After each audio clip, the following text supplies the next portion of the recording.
What if I told you that America's Gilded Age, that supposedly glittering era of progress and prosperity, was named that way as an insult? Mark Twain called it gilded because something gilded isn't actually gold. It's just cheap metal with a thin layer of gold paint slapped on top. Scratch the surface and you see what's really underneath. For a few decades between 1870 and 1900, America became an industrial powerhouse, built railroads that connected the continent, and created fortunes so vast they'd make modern billionaires jealous. But that gleaming exterior concealed a foundation built on child labor, contaminated food, political corruption so brazen it was just called Tuesday, and inequality so extreme that 1% of the population controlled nearly half the nation's wealth.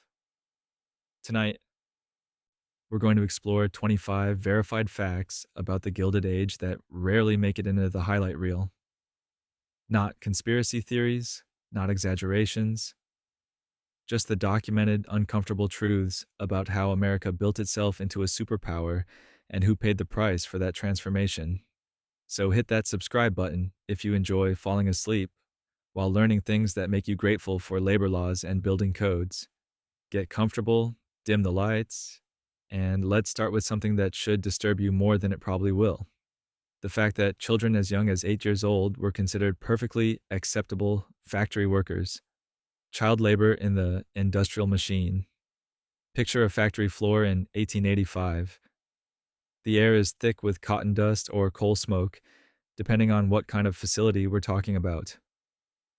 The machinery is deafening, all clanking metal and hissing steam, and the windows, if there are any, are probably too grimy to let in much light. Now picture a child in that space.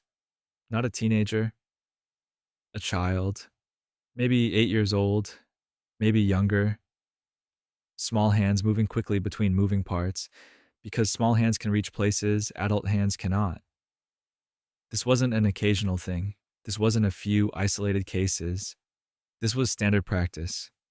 By 1870, there were somewhere around 750,000 children under the age of 15 working in American industry.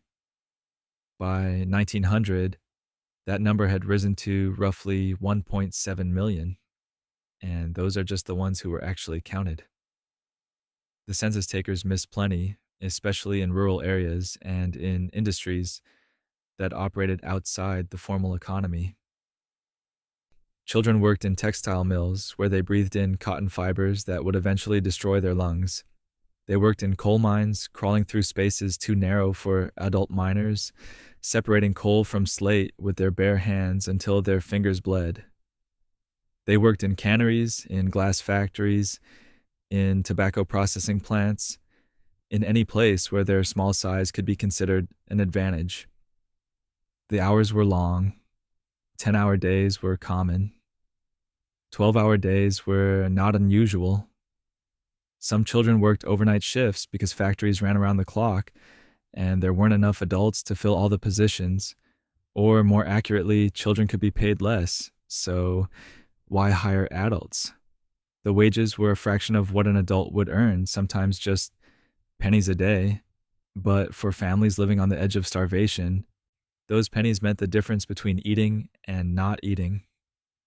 So parents sent their children to work, not because they were cruel, but because the alternative was watching those children go hungry. Education? Well, that was optional, and it increasingly became a luxury that working class families couldn't afford. Some states had compulsory education laws on the books, but enforcement was spotty at best, and the laws were full of loopholes. Besides, factory owners weren't particularly concerned about whether their workers could read or write. Literacy didn't make you better at operating a loom or sorting coal. Some factories even preferred hiring children who couldn't read, on the theory that they'd be less likely to organize or complain about conditions. The thing is, everyone knew this was happening. It wasn't a secret. Journalists wrote about it. Photographers like Lewis Hine documented it in images that are still haunting if you take the time to look them up. Reformers gave speeches about it, but the political will to actually stop it, To pass laws with teeth and actually enforce them, that took decades because children were cheap labor, and cheap labor meant higher profits, and higher profits meant more economic growth, and economic growth was what America was all about during the Gilded Age. The human cost was just considered part of the price of progress. But of course, the adults working alongside these children weren't faring much better, which brings us to the question of what happened when all that dangerous machinery inevitably caused injuries, when accidents were just the cost of doing business.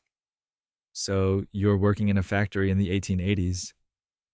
Maybe you're operating a machine that stamps out metal parts, or you're working near a massive flywheel that's spinning at a speed that makes it essentially invisible, or you're on a construction site where safety harnesses haven't been invented yet, or wouldn't be used even if they had been. And something goes wrong. Your hand gets caught in the machinery. You fall from a scaffold. A cable snaps. In that moment, your life changes forever, if you survive at all. And here's the thing that would absolutely shock you if you're living in the 21st century. That was pretty much your problem to deal with. Workplace safety laws, in the sense that we understand them today, basically didn't exist during most of the Gilded Age. There were no requirements for machine guards, no mandated safety equipment, no government inspectors showing up to make sure that working conditions met any kind of minimum standard. The concept of employer liability for workplace injuries was murky at best, and the legal system was heavily tilted in favor of business owners.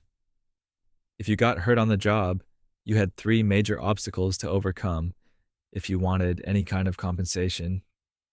First, there was the assumption of risk doctrine. This was the legal theory that by accepting a job, you were automatically accepting all the risks that came with it, even if you had no way of knowing what those risks were and no ability to do anything about them. Stepped into a factory where the machinery was poorly maintained and the floor was slick with oil? Well, you knew factories were dangerous when you took the job, so if you slipped and got hurt, that's on you. Second, there was the fellow servant rule, which said that if your injury was caused by a coworker's mistake rather than the employer's direct negligence, the employer wasn't liable. So if someone else made an error and you paid the price, good luck collecting anything. Third, there was contributory negligence, which meant that if you were even 1% at fault for your own injury, you couldn't recover anything at all. The result of all this was that workers bore almost all the risk of industrial accidents, while employers bore almost none of the cost. And industrial accidents were not rare. In the steel industry alone, roughly 25,000 workers were injured seriously enough each year during the 1890s to miss work, and about 2,000 died. In the railroads, one of the most dangerous industries, the death toll was staggering. Between 1890 and 1917, approximately 72,000 railroad workers died on the job. That's not a typo. 72,000. The mortality rate for railroad workers in some years approached 2% annually, meaning if you worked on the railroads, you had about a 1 in 50 chance of dying in any given year. And when workers did die, their families were often left with nothing. No life insurance, no pension, no compensation of any kind.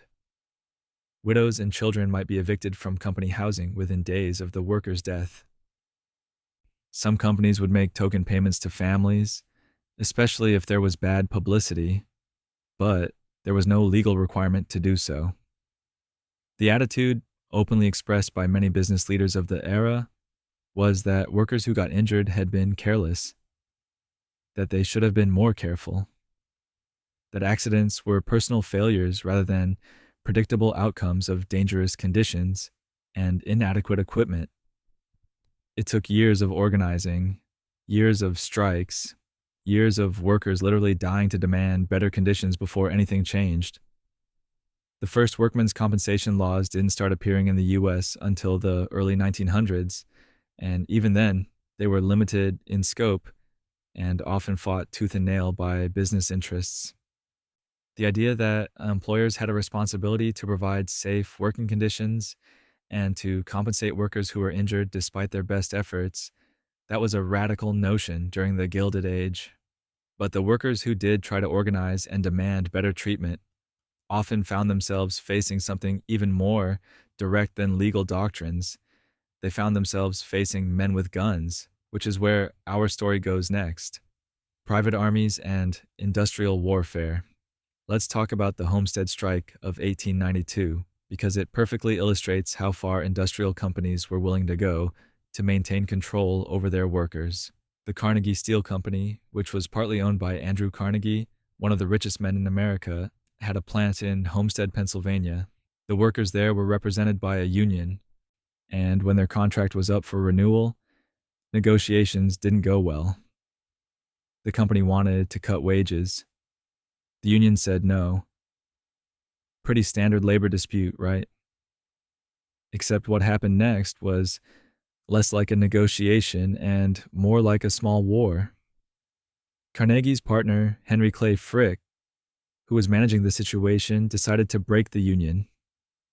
He built a fence around the entire plant, topped it with barbed wire, and constructed watchtowers with searchlights. Then he hired 300 guards from the Pinkerton Detective Agency. Now, the Pinkertons were technically a private security company, but in practice, they functioned as a private army for hire. They had thousands of agents across the country, and they specialized in strike breaking. Companies would hire them to infiltrate unions, to intimidate workers, and when necessary, to physically force striking workers out of the way so that replacement workers could take their jobs. On July the 6th, 1892, the Pinkerton agents arrived at Homestead before dawn, traveling up the river on barges. The workers who had been expecting something like this were waiting for them. What followed was a battle that lasted roughly 14 hours. The workers and the Pinkertons exchanged gunfire. The workers tried to set the barges on fire. They rolled a burning railroad car toward the riverbank. They poured oil on the water and tried to set it ablaze. By the time it was over, at least 10 people were dead, and many more were wounded. The Pinkertons surrendered and were forced to run a gauntlet through a crowd of angry workers and townspeople, many of whom beat them as they passed. But here's the thing: the workers didn't win. The governor of Pennsylvania sent in 8,000 National Guard troops to take control of the town and protect the plant. The strike was broken, the union was destroyed, workers were charged with crimes, though most were eventually acquitted. And this wasn't an isolated incident. The Pinkertons and similar organizations were hired to break strikes all across the country during the Gilded Age. They operated with a level of impunity that's hard to imagine today, because they were backed by enormous amounts of money and often by local or state government. The Ludlow Massacre in 1914 is another example, though it's technically just after the Gilded Age proper. Coal miners in Colorado went on strike, were evicted from company housing, and set up a tent colony. The Colorado National Guard, which was largely funded and equipped by the mining companies, attacked the tent colony. They set it on fire. At least 20 people died, including 2 women and 11 children who suffocated in a pit they dug under their tent for protection. The public outrage over Ludlow helped push labor reform forward, but in the moment, the message was clear. If you strike, if you try to organize, you might die, and the people killing you might face little to no consequences. This wasn't just about crushing individual strikes. It was about maintaining a system where workers had almost no power, where the threat of violence hung over any attempt to collectively bargain or demand better conditions. And it worked for a long time. It worked because the companies had more money than the workers, more political influence, and private armed forces at their disposal. But while the Pinkertons were intimidating workers on the picket lines, there were other, slower dangers lurking in the places where people lived, dangers that were built right into the structure of the growing American cities. The buildings that were disasters. waiting to happen. Now let's drift over to the cities themselves, because while factories were dangerous places to work, the buildings where workers actually lived weren't much better. In the late 1800s, American cities were growing faster than they'd ever grown before. Between 1860 and 1900, New York City's population more than tripled. Chicago's population increased roughly tenfold. People were flooding in from rural areas and from other countries, looking for work, and they all needed somewhere to live. The housing that was built to accommodate them, well, calling it substandard would be generous. Much of it was actively dangerous. Building codes, the kind that specify how thick walls need to be, how many exits a building should have, what materials are acceptable for construction, those either didn't exist or were so vague as to be meaningless. And even when codes did exist on paper, enforcement was spotty, especially in working class neighborhoods where political influence was minimal. So buildings went up quickly and cheaply, designed to pack in as many people as possible while spending as little money as possible on construction. The result was urban housing that was a disaster waiting to happen, and sometimes it didn't even wait that long. Tenement buildings, which housed much of the urban working class, were particularly terrible. A typical tenement might be 5 or 6 stories tall, with 4 apartments per floor, and each apartment might house a family of 6 or 8 people in just 2 or 3 rooms. Natural light was a luxury that only the apartments facing the street might enjoy. Interior apartments might have no windows at all, or windows that looked out onto narrow air shafts that were maybe a few feet wide. Ventilation was poor to non-existent. In summer, these buildings were sweltering. In winter, heating was inadequate, and families might crowd around a single stove, creating fire hazards. Fire was, in fact, one of the major dangers. Buildings were often constructed with wood framing and wood floors, and they were packed with flammable materials. Candles and kerosene lamps were common light sources because gas lighting and electricity weren't available in most working-class housing. Escape routes were often inadequate. Narrow stairways were sometimes the only way out of a building, and they could quickly become choked with smoke and panicked people. Fire escapes, when they existed, might be poorly maintained or blocked by storage or laundry. Some were so flimsy that they collapsed under the weight of people trying to use them during an actual emergency. The Triangle Shirtwaist Factory fire in 1911, which killed 146 workers, mostly young women, happened in part because the building's fire escapes were inadequate, and one of them actually collapsed during the evacuation. Workers on the upper floors found that the doors to the stairwells were locked, a common practice to prevent theft and unauthorized breaks. They were trapped. Some jumped from windows rather than burn. That fire and the public horror it generated finally pushed New York to adopt more comprehensive building safety codes, but it took that level of catastrophe to make it happen. And that was in 1911. For most of the Gilded Age, the regulations were even weaker. Structural collapses were also not uncommon. Buildings that had been thrown up quickly with minimal oversight sometimes just fell down. Walls might give way, floors might collapse, especially in buildings that had been modified or subdivided after initial construction to squeeze in even more residents. And when buildings did collapse or catch fire, the death tolls could be horrific, in part because the buildings were so densely packed with people. But the physical structure was only part of the problem.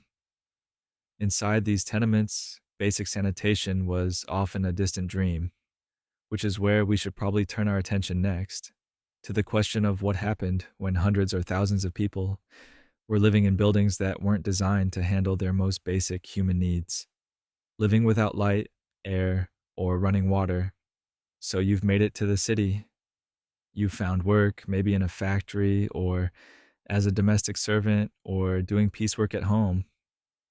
Now you need a place to live, and unless you're extraordinarily lucky or skilled, you're going to end up in a tenement. We've talked about how these buildings were structurally questionable, but let's dig a little deeper into what daily life was actually like inside them.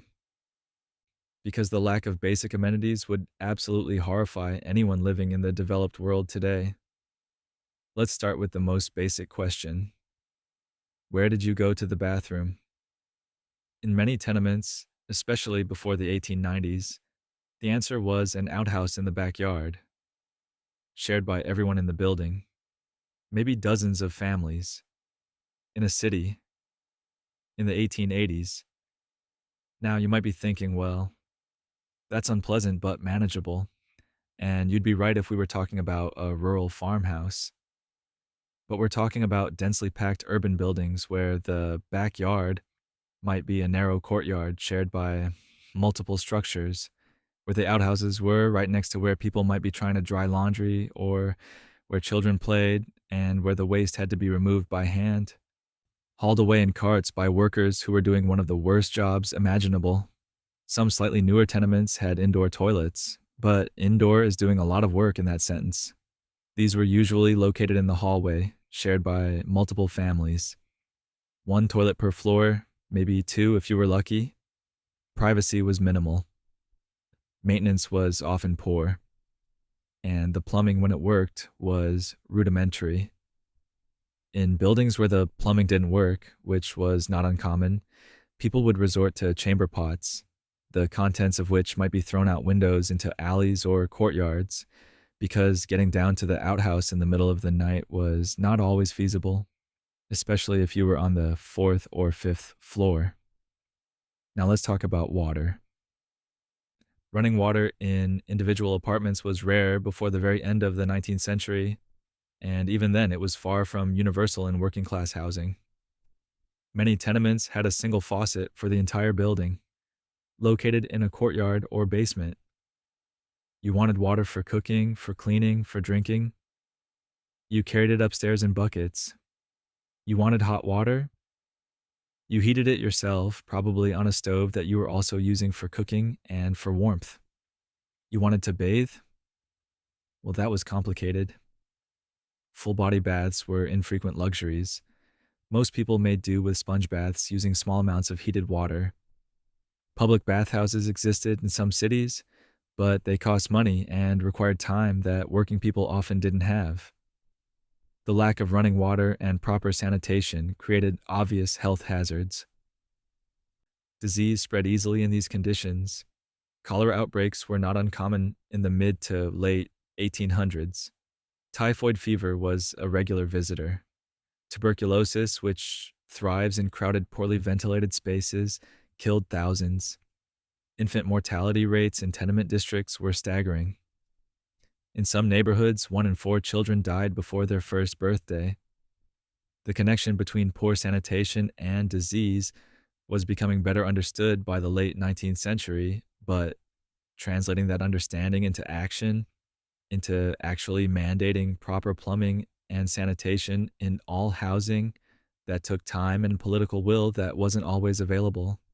And then there was ventilation, or rather, the lack of it. We mentioned those air shafts earlier, the narrow gaps between buildings that were supposed to provide light and air to interior rooms. In practice, they often did neither very effectively. They were too narrow, and they quickly filled with garbage and debris. The smell alone could be overwhelming, especially in summer. Some tenements had no air shafts at all. Interior rooms might have no windows whatsoever, just walls on all sides. Families lived in these windowless spaces, slept in them, cooked in them, breathed air that had nowhere to go and nothing to refresh it. New York's old law tenements, which were built before the Tenement House Act of 1899, were particularly notorious.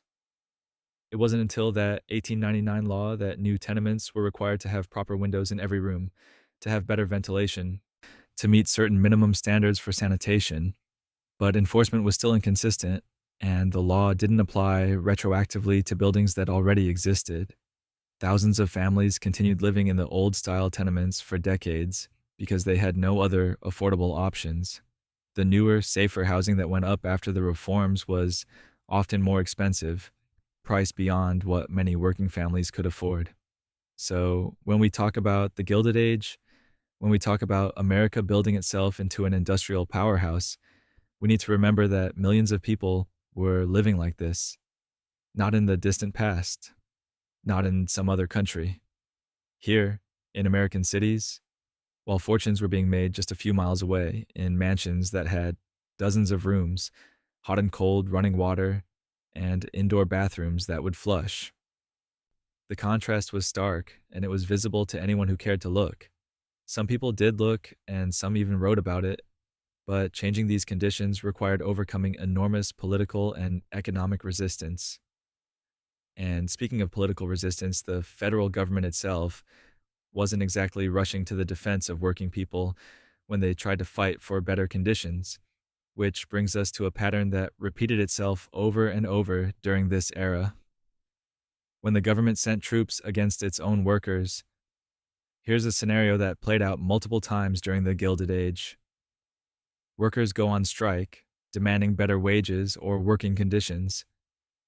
The strike disrupts business, which disrupts profits, which makes powerful people unhappy. Local authorities either can't or won't restore order. And then federal troops show up, not to mediate, not to protect the workers' right to organize, but to break the strike and get people back to work. The message this sent was unmistakable. The full force of the government was available to protect business interests, but not to protect workers' rights. The Great Railroad Strike of 1877 was one of the first major examples. Railroad workers across the country had been dealing with repeated wage cuts, and in July of 1877, they'd finally had enough. Workers on the Baltimore and Ohio Railroad went on strike, and it spread rapidly to other lines. In some places, striking workers blocked tracks, preventing trains from moving. In others, they occupied railroad yards. The strikes paralyzed rail traffic across much of the country, and rail was absolutely critical to the American economy at that point. Everything moved by rail: manufactured goods, agricultural products, mail, people. State governments called out militias, but the militias were often either sympathetic to the strikers or simply overwhelmed. So President Rutherford B. Hayes, responding to requests from state governors and railroad companies, sent in federal troops. The Army moved into cities like Baltimore, Pittsburgh, and St. Louis. In Pittsburgh, the confrontation between troops and strikers turned violent. The militia opened fire on the crowd, killing more than 20 people. The city erupted in rage. Strikers and sympathizers burned railroad property, destroyed locomotives, and fought with the troops. By the time order was restored, more than 100 people were dead across the country. And the strike was broken. Workers went back to their jobs, most without having gained anything at all. This set a precedent that would be followed repeatedly. During the Pullman strike of 1894, which involved railroad workers refusing to handle trains that included Pullman sleeping cars, President Grover Cleveland sent federal troops to Chicago over the objections of Illinois Governor John Peter Altgeld, who argued that the situation didn't require military intervention. Cleveland justified the deployment by claiming that the strike was interfering with mail delivery, since mail traveled by rail. The troops broke the strike. Eugene V. Debs, the union leader who had organized the strike, was arrested and imprisoned for defying a federal injunction. The Pullman Company didn't have to negotiate with its workers or address any of their grievances. The pattern was clear: strikes that threatened major economic interests or that disrupted key industries would face government intervention, and that intervention would almost always favor the employers. The legal tools were there to make it happen. Courts would issue injunctions prohibiting strike activity, and then workers who violated those injunctions could be arrested for contempt of court. Federal troops would be deployed under the guise of protecting the mail or interstate commerce or public safety, but the practical effect was to force workers back to their jobs. It's worth noting that this wasn't inevitable or universal. In other industrializing countries during the same period, Governments sometimes took different approaches, mediating labor disputes or even siding with workers in some cases. But in the United States during the Gilded Age, the government's role was consistently to maintain order in a way that protected business operations. The right to strike existed in theory, but in practice, strikes that were actually effective enough to hurt profits were likely to be crushed, sometimes violently. And workers couldn't really look to the legal system for protection because the courts were generally hostile to organized labor. Unions could be prosecuted as illegal conspiracies under common law. The Sherman Antitrust Act of 1890, which was ostensibly designed to prevent monopolies and restraints on trade, was used more often against labor unions than against the trusts it was supposedly targeting. The Supreme Court consistently ruled in favor of business interests in labor disputes. Workers were basically on their own, and when they tried to organize collectively, they faced not just their employers, but potentially the police, private security forces, the courts, and the U.S. military. But even when workers weren't striking, even when they were just trying to live their lives and buy necessities, the economic system was often rigged against them in ways that might not be immediately obvious, which is where we need to talk about company towns. When your boss owned your house, your store, and your church. Imagine this. You get hired to work in a coal mine, or a lumber camp, or a mill town. The job pays decent wages, at least on paper. But there's a catch. The only housing available is owned by the company. The only store where you can buy food and supplies is owned by the company. Sometimes even the church is owned by the company. You're not just an employee. You're living in a complete economic ecosystem controlled by your employer, and that employer has the power to shape nearly every aspect of your life. Company towns were a common feature of the Gilded Age, particularly in extractive industries like mining and logging, and in some manufacturing centers. The logic, from the company's perspective, was straightforward. If you were operating a mine or a mill in a remote location, you needed workers, and workers needed places to live. Building housing made sense. Providing a store made sense. It kept workers close to the job and eliminated the need for them to travel to distant towns for supplies. But it also created a situation where workers were completely dependent on their employer for everything, and that dependence could be exploited in some fairly creative and troubling ways. Let's start with housing. Company-owned houses were often deducted directly from workers' pay. The rent might be reasonable, or it might be inflated, and workers often had little way to know whether they were getting a fair deal. If you complained about rent or about the condition of the housing, you might find yourself out of a job, and if you lost your job, you also lost your house, potentially with very little notice. Entire families could be evicted within days of a worker being fired or going on strike. This gave employers enormous leverage. The threat of homelessness made workers much less likely to cause problems or demand better conditions. Then there was the company store, which in some towns was literally the only place to buy goods. The store might offer credit, allowing workers to buy things when they were short on cash, which sounds helpful until you realize that the store set the prices and the interest rates. Workers could end up in debt to the company, owing more than they earned, which meant they couldn't leave even if they wanted to. This debt bondage wasn't slavery in the legal sense, but it functioned similarly in practice.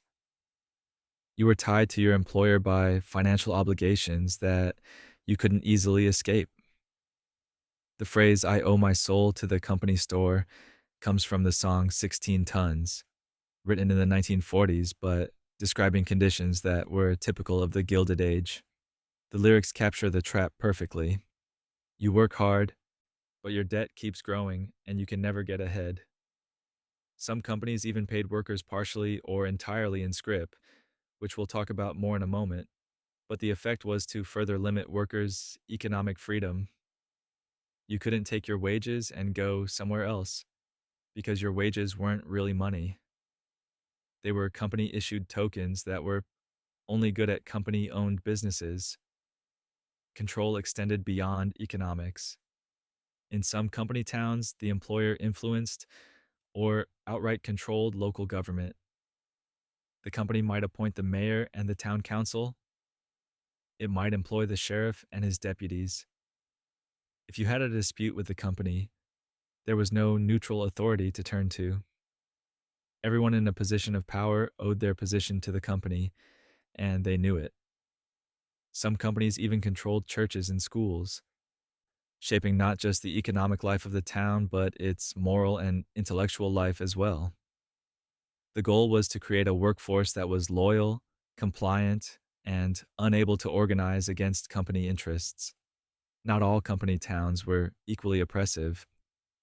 Some companies did make efforts to provide decent housing and fair prices, either out of genuine concern for workers or because they'd figured out that treating workers decently could reduce turnover and increase productivity.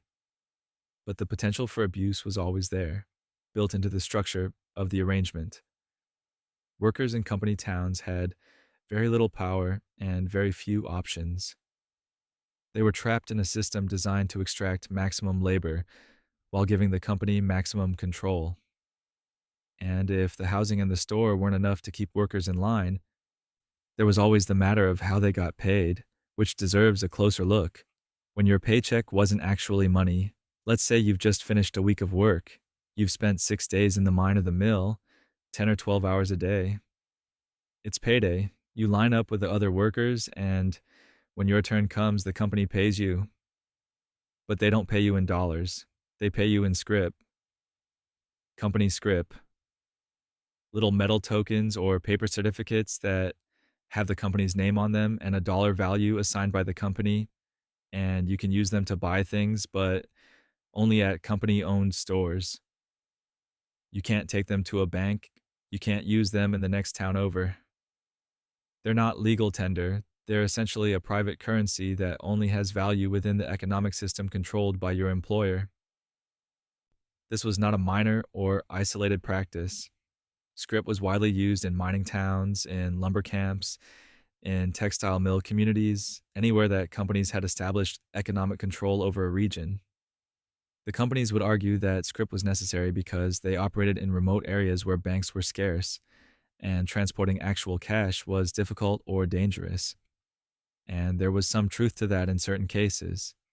But the use of scrip had other advantages from the company's perspective, advantages that had nothing to do with convenience and everything to do with control and profit. First, scrip ensured that the money paid to workers stayed within the company's economic system. If you were paid in regular money, you might shop around, buy goods from traveling merchants, or save your wages to eventually leave. If you were paid in scrip, you had to spend it at the company store, which meant the company could recover much of what it paid out in wages through the markup on goods.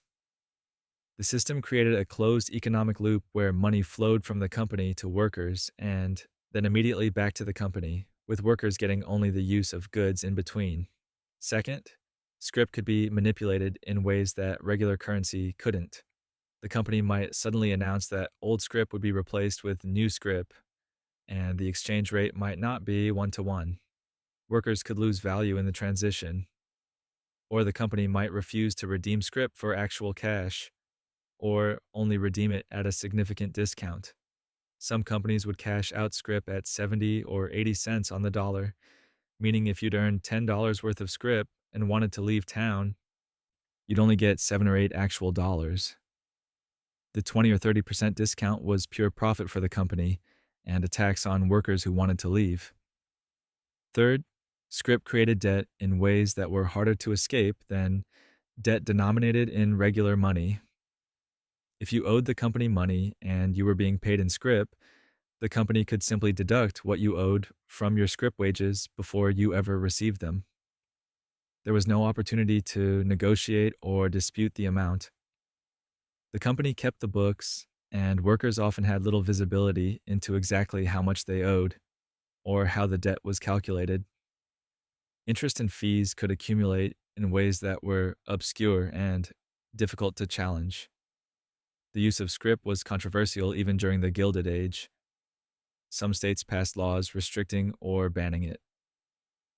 But enforcement was inconsistent, and companies found workarounds. And in states and territories where scrip wasn't regulated, companies used it freely. It wasn't until the mid 20th century that scrip was more comprehensively banned through federal legislation. The Fair Labor Standards Act of 1938 required that wages be paid in legal tender, finally ending the practice in most industries, though some forms of it persisted even longer in certain isolated areas. The use of company scrip is a perfect example of how the Gilded Age economic system was designed to extract maximum value from workers while giving them minimum power. Every element of the system reinforced the others. You lived in company housing, shopped at the company store, and were paid in company money that you could only spend at that same store. You were an employee, but you were also something close to a captive, bound by economics rather than legal chains, but bound nonetheless. And while workers in company towns were dealing with scrip, workers who relied on railroads for shipping goods or for their livelihoods were discovering that the railroads themselves were playing a different but equally problematic game with pricing and competition. The railroads that played God with the economy. The railroads were the arteries of the Gilded Age economy. Everything moved by rail. Grain from Midwestern farms, manufactured goods from Eastern factories, livestock, timber, coal, people. If you wanted to ship something across any significant distance in late 19th century America, you needed the railroad, and the railroads knew it, which gave them an extraordinary amount of power over everyone who depended on them, which was basically everyone. And they used that power in ways that ranged from questionable to outright predatory. Let's talk about freight rates because this is where things get interesting. You might assume that railroads charged consistent rates based on distance and weight, something logical and predictable, but that's not how it worked. Railroads charged what the market would bear, and they discriminated heavily between customers.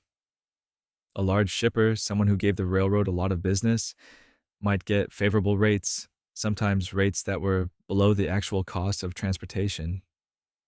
The railroad would take a loss on those shipments.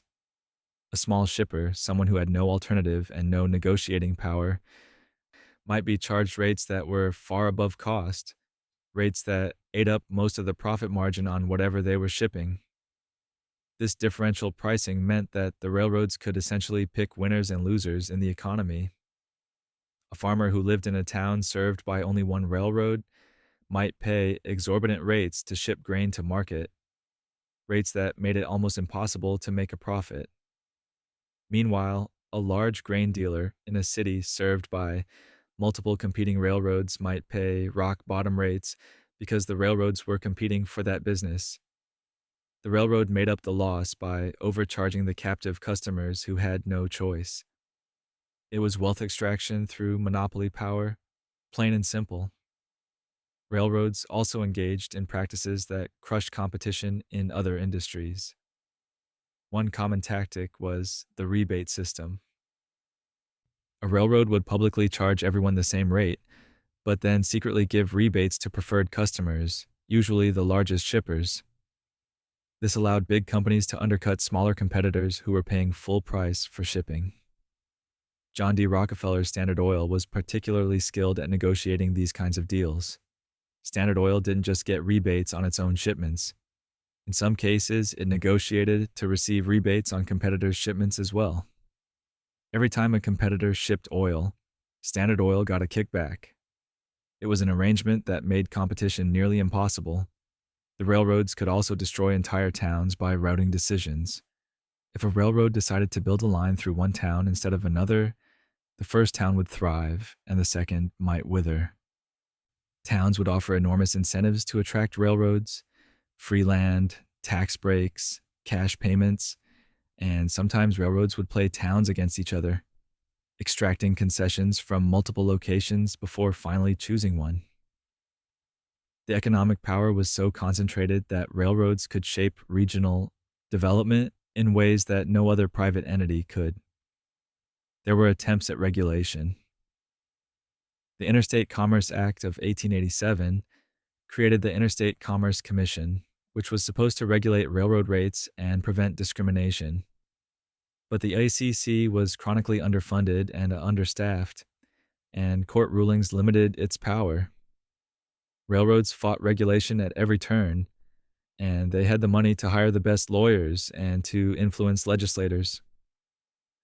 It took decades before railroad regulation became truly effective, and by that time, the damage to small farmers, small businesses, and entire communities had already been done. The railroads were essential to American economic development. There's no denying that. They connected markets, enabled commerce, and literally built the infrastructure that allowed the country to function as a unified economic unit. But they also wielded that power in ways that enriched their owners and large corporate allies while extracting wealth from everyone else. They were private enterprises performing public functions, but with no accountability to the public interest. And that lack of accountability was characteristic of much of Gilded Age business, but it was particularly visible and damaging in the railroad industry. But while railroads were manipulating the economy from the top down, there was another kind of manipulation happening at the street level in American cities, the kind that involved ballot boxes and political machines, which is where we need to turn our attention next. When corruption was just how government worked. If you lived in a major American city during the Gilded Age, you probably knew who ran your city, and it probably wasn't the people whose names appeared on the official organizational chart. Real power often resided in political machines, organizations that controlled urban politics through a combination of patronage, favors, voter mobilization, and yes, corruption. The most famous example is Tammany Hall in New York City, but similar organizations existed in Chicago, Philadelphia, Boston, and other cities. And while the textbooks often present these machines as straightforward villains, the reality was more complicated, though not necessarily less troubling. Here's how the system worked. The political machine controlled nominations for political office. If you wanted to run as a Democrat in New York, you needed Tammany Hall's blessing, and if you didn't get it, you weren't going to win. The machine controlled jobs in city government: police officers, firefighters, clerks, inspectors, anyone who was on the city payroll. Those jobs were handed out based on loyalty to the machine, not on merit or qualifications.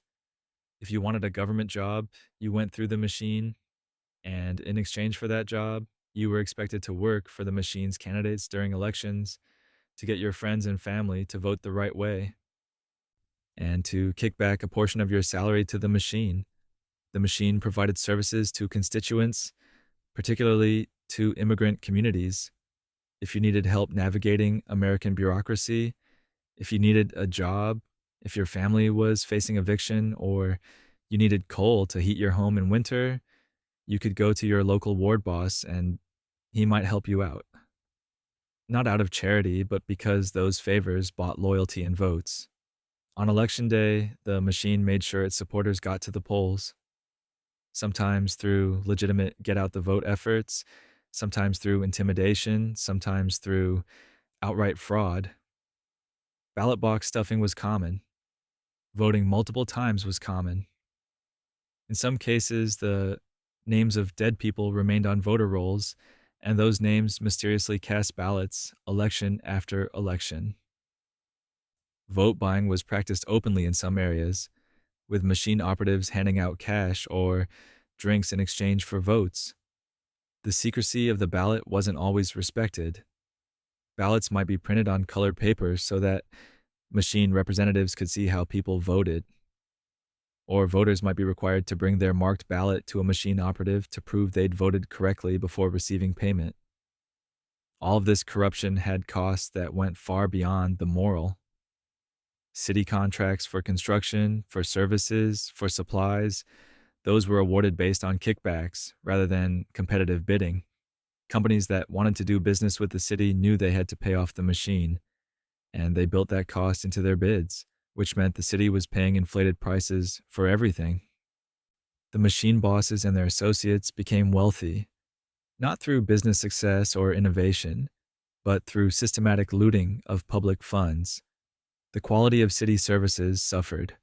Police departments that were controlled by political machines were often more concerned with protecting machine interests than with fighting crime. Building inspectors who owed their jobs to the machine might overlook violations if the building owner was politically connected. Health and safety regulations might not be enforced if doing so would upset important constituencies. The entire apparatus of government became a tool for maintaining political power and enriching those at the top of the machine, rather than for serving the public interest. And yet, the machines persisted for decades because they served certain functions that the formal government structure wasn't serving.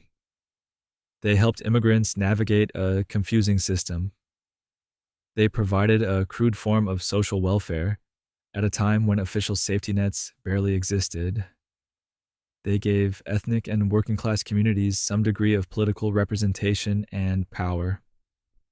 The machine bosses understood that keeping people fed and housed and employed, even through corrupt means, built loyalty in a way that good government reforms often couldn't match. It was a deeply cynical calculation, but it was effective. Reform movements did eventually weaken and dismantle many of these machines through civil service reforms that made government jobs less dependent on political patronage, through ballot reforms that made fraud harder, through investigative journalism that exposed the scale of corruption. But during the Gilded Age, machine politics was simply how many American cities functioned, and residents who wanted anything from their government often had to go through the machine to get it. The corruption was so normalized that many people didn't even think of it as corruption. It was just the way things worked. And while political machines were taking graft in city halls, another kind of problem was brewing in American industries, particularly in the places where food was being processed, which is where our next chapter takes us, to the meatpacking plants of Chicago and beyond. When wealth inequality reached extreme heights, let's take a moment to step back and look at the big picture of wealth distribution during the Gilded Age, because the numbers are staggering in a way that's hard to fully comprehend. By the late 1890s, the richest 1% of Americans controlled roughly 45% of the nation's wealth. The top 10% controlled somewhere around 70 to 75%. That means 90% of the population was dividing up the remaining quarter of the country's wealth among themselves. This level of inequality wouldn't be matched again in the United States until the late 20th and early 21st centuries. To put this in more concrete terms, consider the fortunes being accumulated at the top. John D. Rockefeller's wealth at its peak was estimated at around $1.5 billion, which in today's money adjusts to something in the neighborhood of $400 billion. Andrew Carnegie sold his steel company in 1901 for $480 million, and that was after he'd already given away substantial amounts to charity. Cornelius Vanderbilt left an estate worth over $100 million when he died in 1877. These weren't just rich men. They controlled percentages of the entire American economy that would be almost impossible to accumulate today under modern regulations.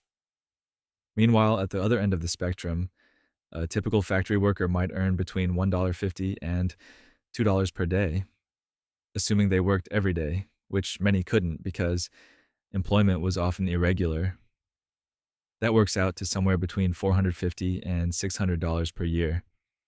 And out of that, they had to pay for housing, food, clothing, and everything else. There was no safety net, no unemployment insurance, no Social Security, no Medicare. If you couldn't work, either because of injury, illness, or simply because there weren't jobs available, you relied on family, private charity, or you went hungry. Saving money for emergencies or retirement was nearly impossible for most working families. The middle class existed, certainly. Skilled tradespeople, clerks, small business owners, and professionals like doctors and lawyers occupied a space between the industrial workers and the elite. But the middle class was much smaller as a proportion of the population than it would later become, and the gap between middle class comfort and elite wealth was enormous. A successful lawyer might earn $3,000 or $4,000 a year and consider himself quite prosperous. That's still a rounding error compared to the income flowing to the top tier of wealth holders. This inequality wasn't just about numbers on paper, it translated into vastly different lived experiences. The wealthy lived in mansions that could have dozens of rooms, employed staffs of servants, traveled internationally, collected art, hosted elaborate parties where a single dinner might cost more than a worker earned in a year. The Vanderbilt family's summer cottage in Newport, Rhode Island, called the Breakers, had 70 rooms and was staffed by dozens of servants. It was one of many such properties the family owned. Meanwhile, working families were crowded into tenement apartments where multiple people shared a single room, where basic sanitation was a luxury, where hunger was a constant companion. The wealthy had access to the best medical care available, though medical science in the 1880s and 90s was still fairly primitive by modern standards. They could afford to see doctors regularly, to seek treatment for illnesses, to send family members to sanitariums or special hospitals if needed. Working class families often couldn't afford doctors at all. They might rely on home remedies, on midwives, on whatever folk medicine their communities practiced. Preventable diseases killed working class people at rates that would have been much lower if they'd had access to better nutrition, cleaner living conditions, and professional medical care. Education was another dividing line. The children of the wealthy attended private schools and universities. They had tutors. They traveled abroad as part of their education. They were groomed from birth to step into positions of leadership and influence. Working class children, if they attended school at all, did so sporadically, fitting education around work responsibilities. Many stopped formal schooling at age 10 or 12 to work full time.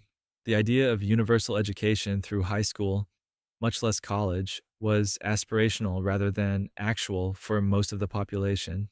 The wealth inequality of the Gilded Age was enabled by several factors that all worked together. There was minimal taxation of income or wealth. The federal income tax wouldn't exist until after the 16th Amendment was ratified in 1913.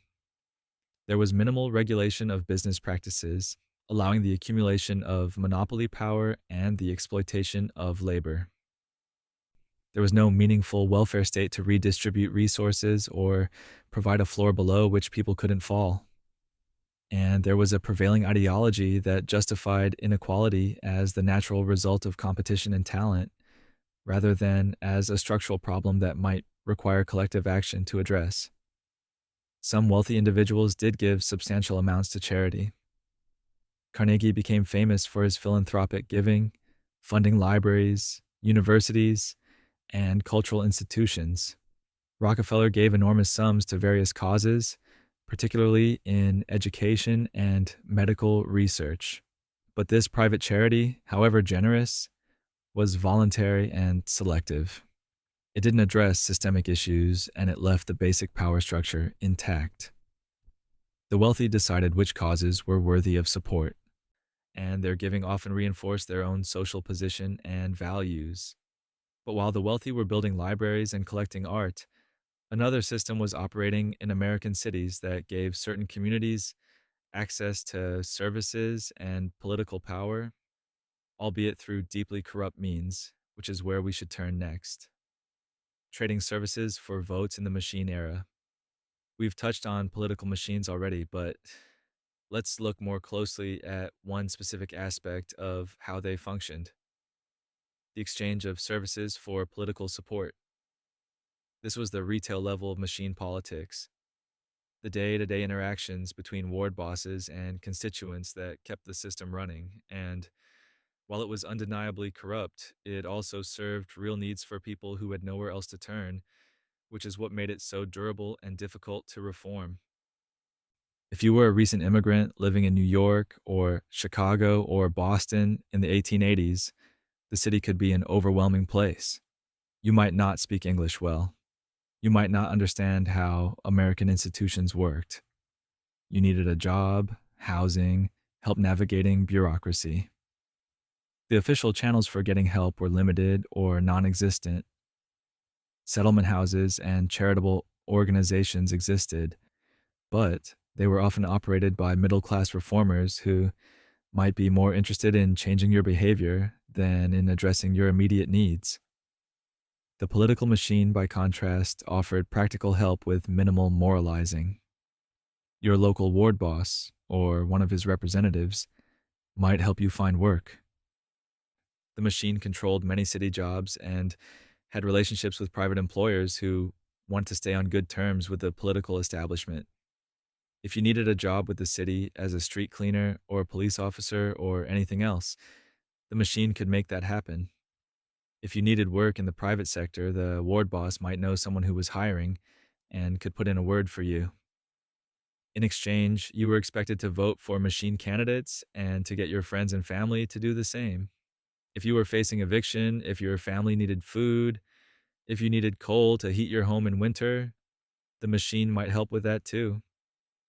The ward boss might pay your rent for a month, might provide food baskets, might deliver coal. This wasn't systematic welfare, it was discretionary aid given to build loyalty. But for families living on the edge of destitution, that discretionary aid could be the difference between survival and catastrophe. And unlike charity from middle class reformers, it came with no lectures about temperance or proper behavior. It was a transaction. The machine helped you, and you supported the machine. The machine also helped with legal problems. If you got in trouble with the law, the ward boss might be able to fix it.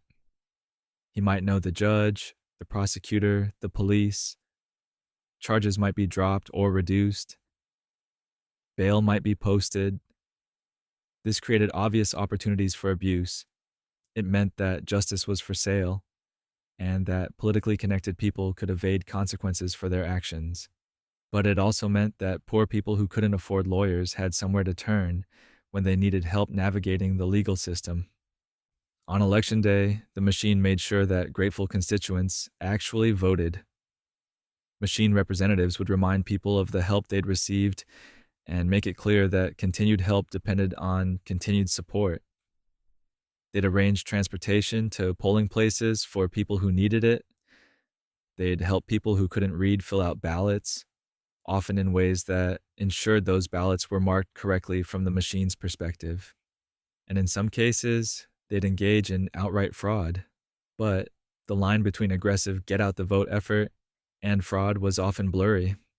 The system created genuine loyalty among many working-class and immigrant voters who saw the machine as their advocate in a political system that otherwise ignored them. The machine bosses understood something that many reformers didn't. People cared more about immediate, tangible help with their problems than about abstract principles of good government.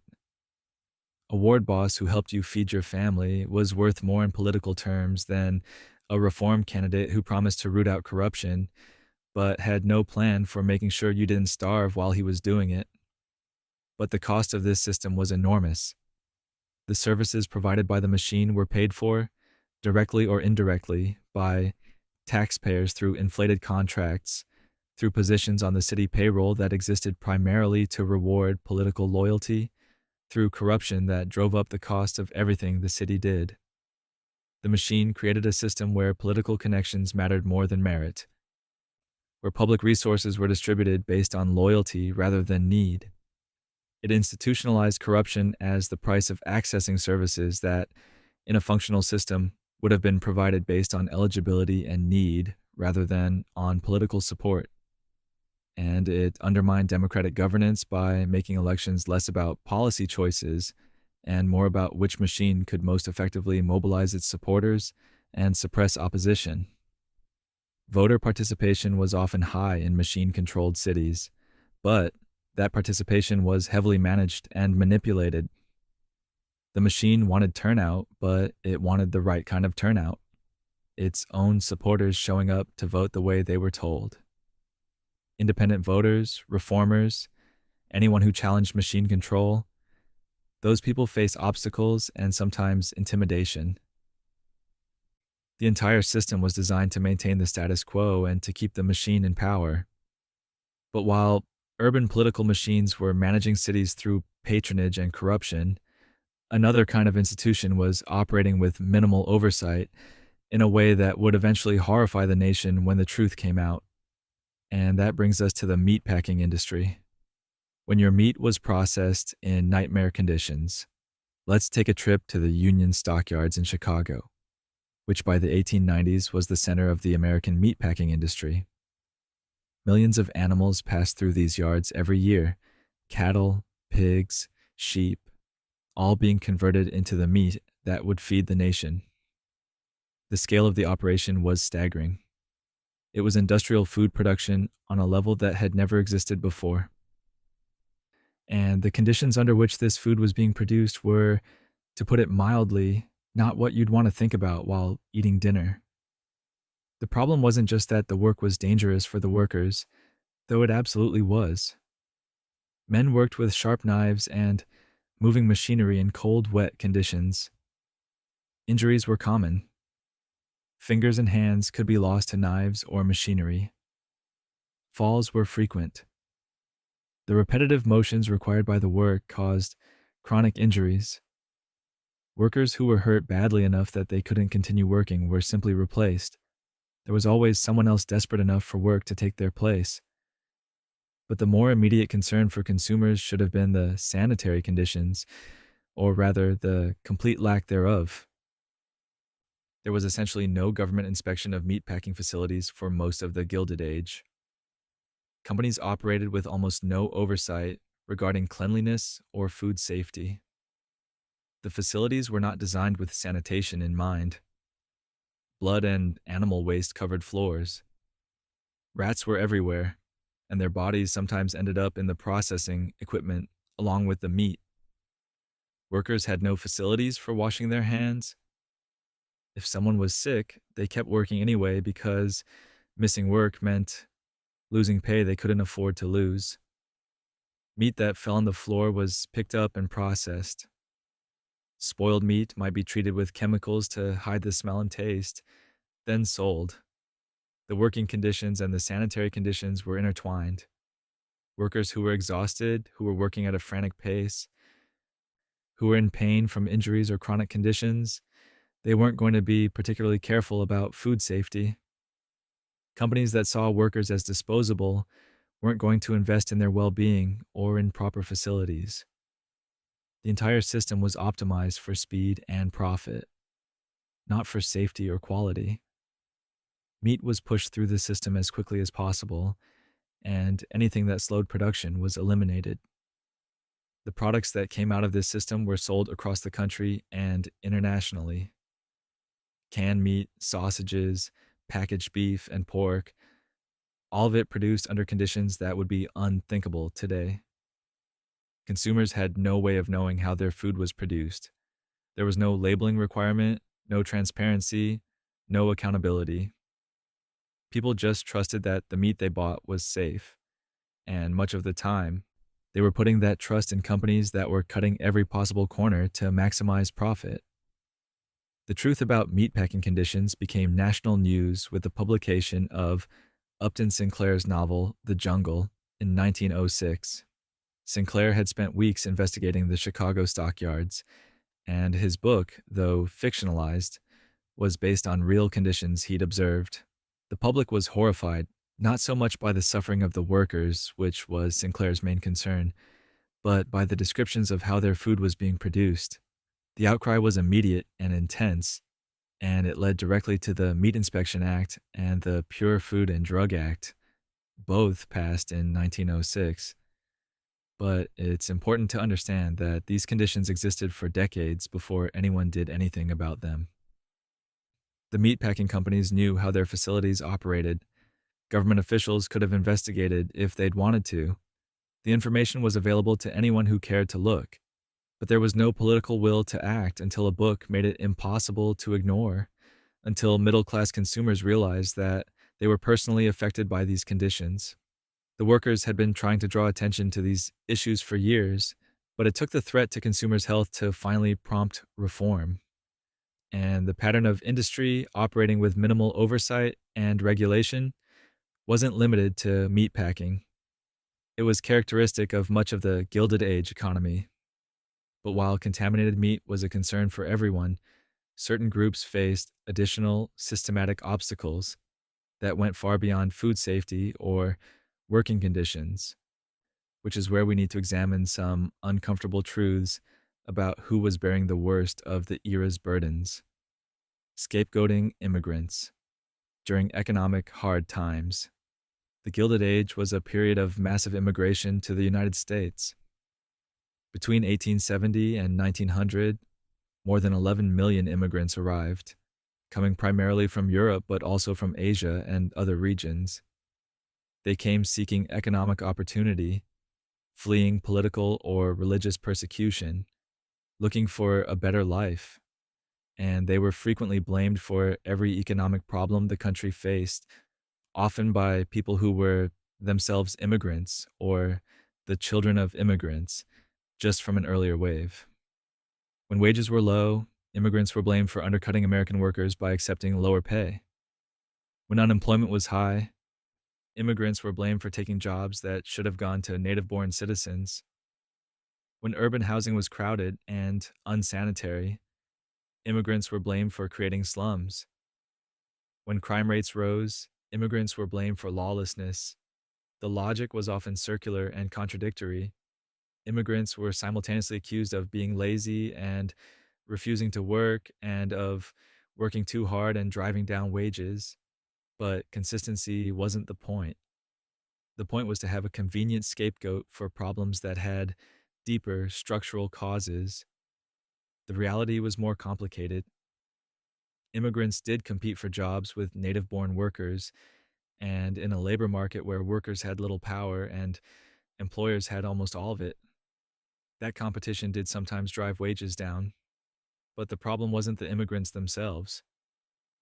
The problem was a system that gave employers the ability to play different groups of workers against each other, to use ethnic and linguistic divisions to prevent solidarity, to replace striking workers with desperate newcomers who didn't know they were being used as strikebreakers.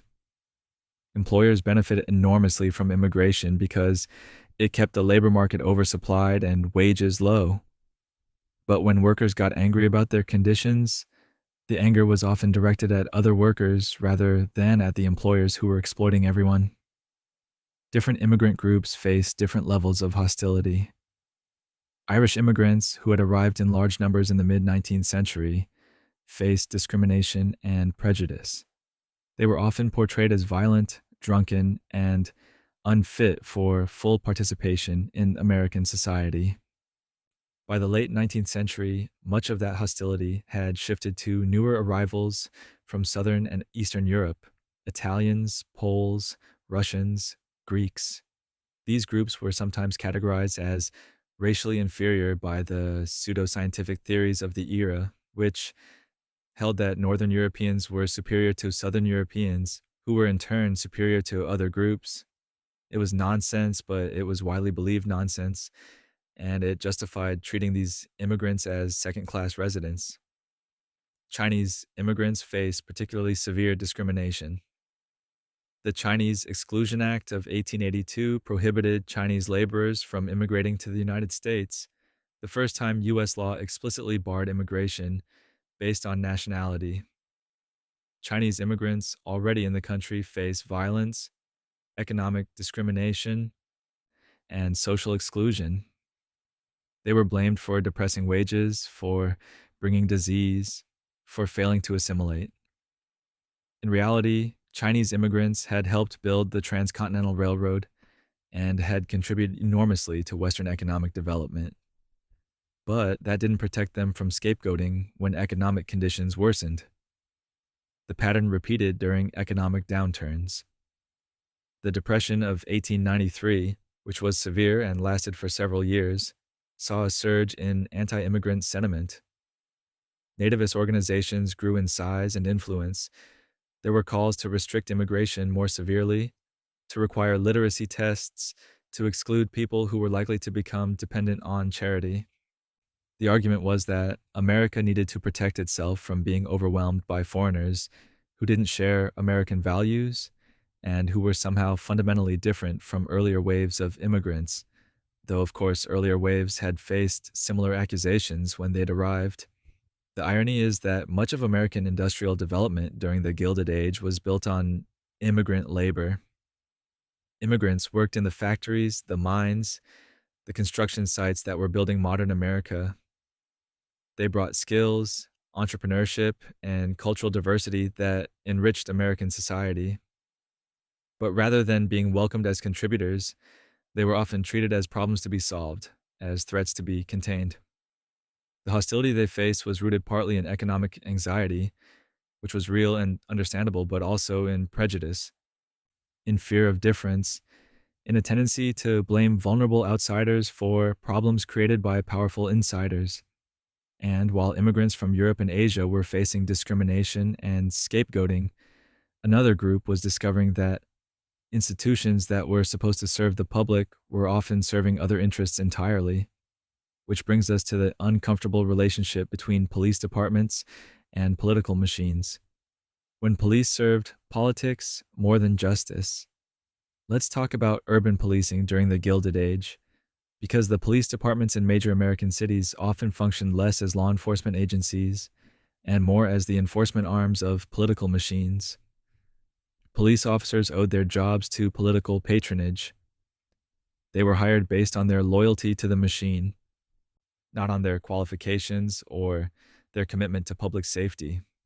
And once they were hired, their primary loyalty was to the machine that had given them their positions, not to the public they were ostensibly serving.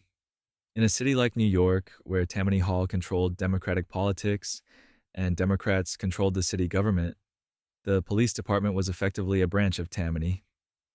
Police captains and higher-ranking officers were appointed based on their political connections. They were expected to support the machine's candidates during elections, to help get out the vote in their precincts, to look the other way when machine-connected individuals or businesses bent or broke the law. Officers who didn't play along, who tried to remain politically neutral, or who enforced the law too aggressively against the wrong people, might find themselves transferred to undesirable assignments or pushed out of the department entirely. This created a situation where law enforcement was selective and politicized. Gambling houses, saloons that violated liquor laws, houses of ill repute. These establishments often operated openly because they were paying protection money, either to the political machine directly or to police officers who kept a portion and passed the rest up the chain. The police didn't shut them down because they were sources of revenue and because the machine had decided that these vices would be tolerated, at least in certain neighborhoods. Meanwhile, legitimate businesses that didn't have political connections might find themselves subject to aggressive enforcement of regulations, with inspectors and police officers finding violations that required fines or bribes to make go away.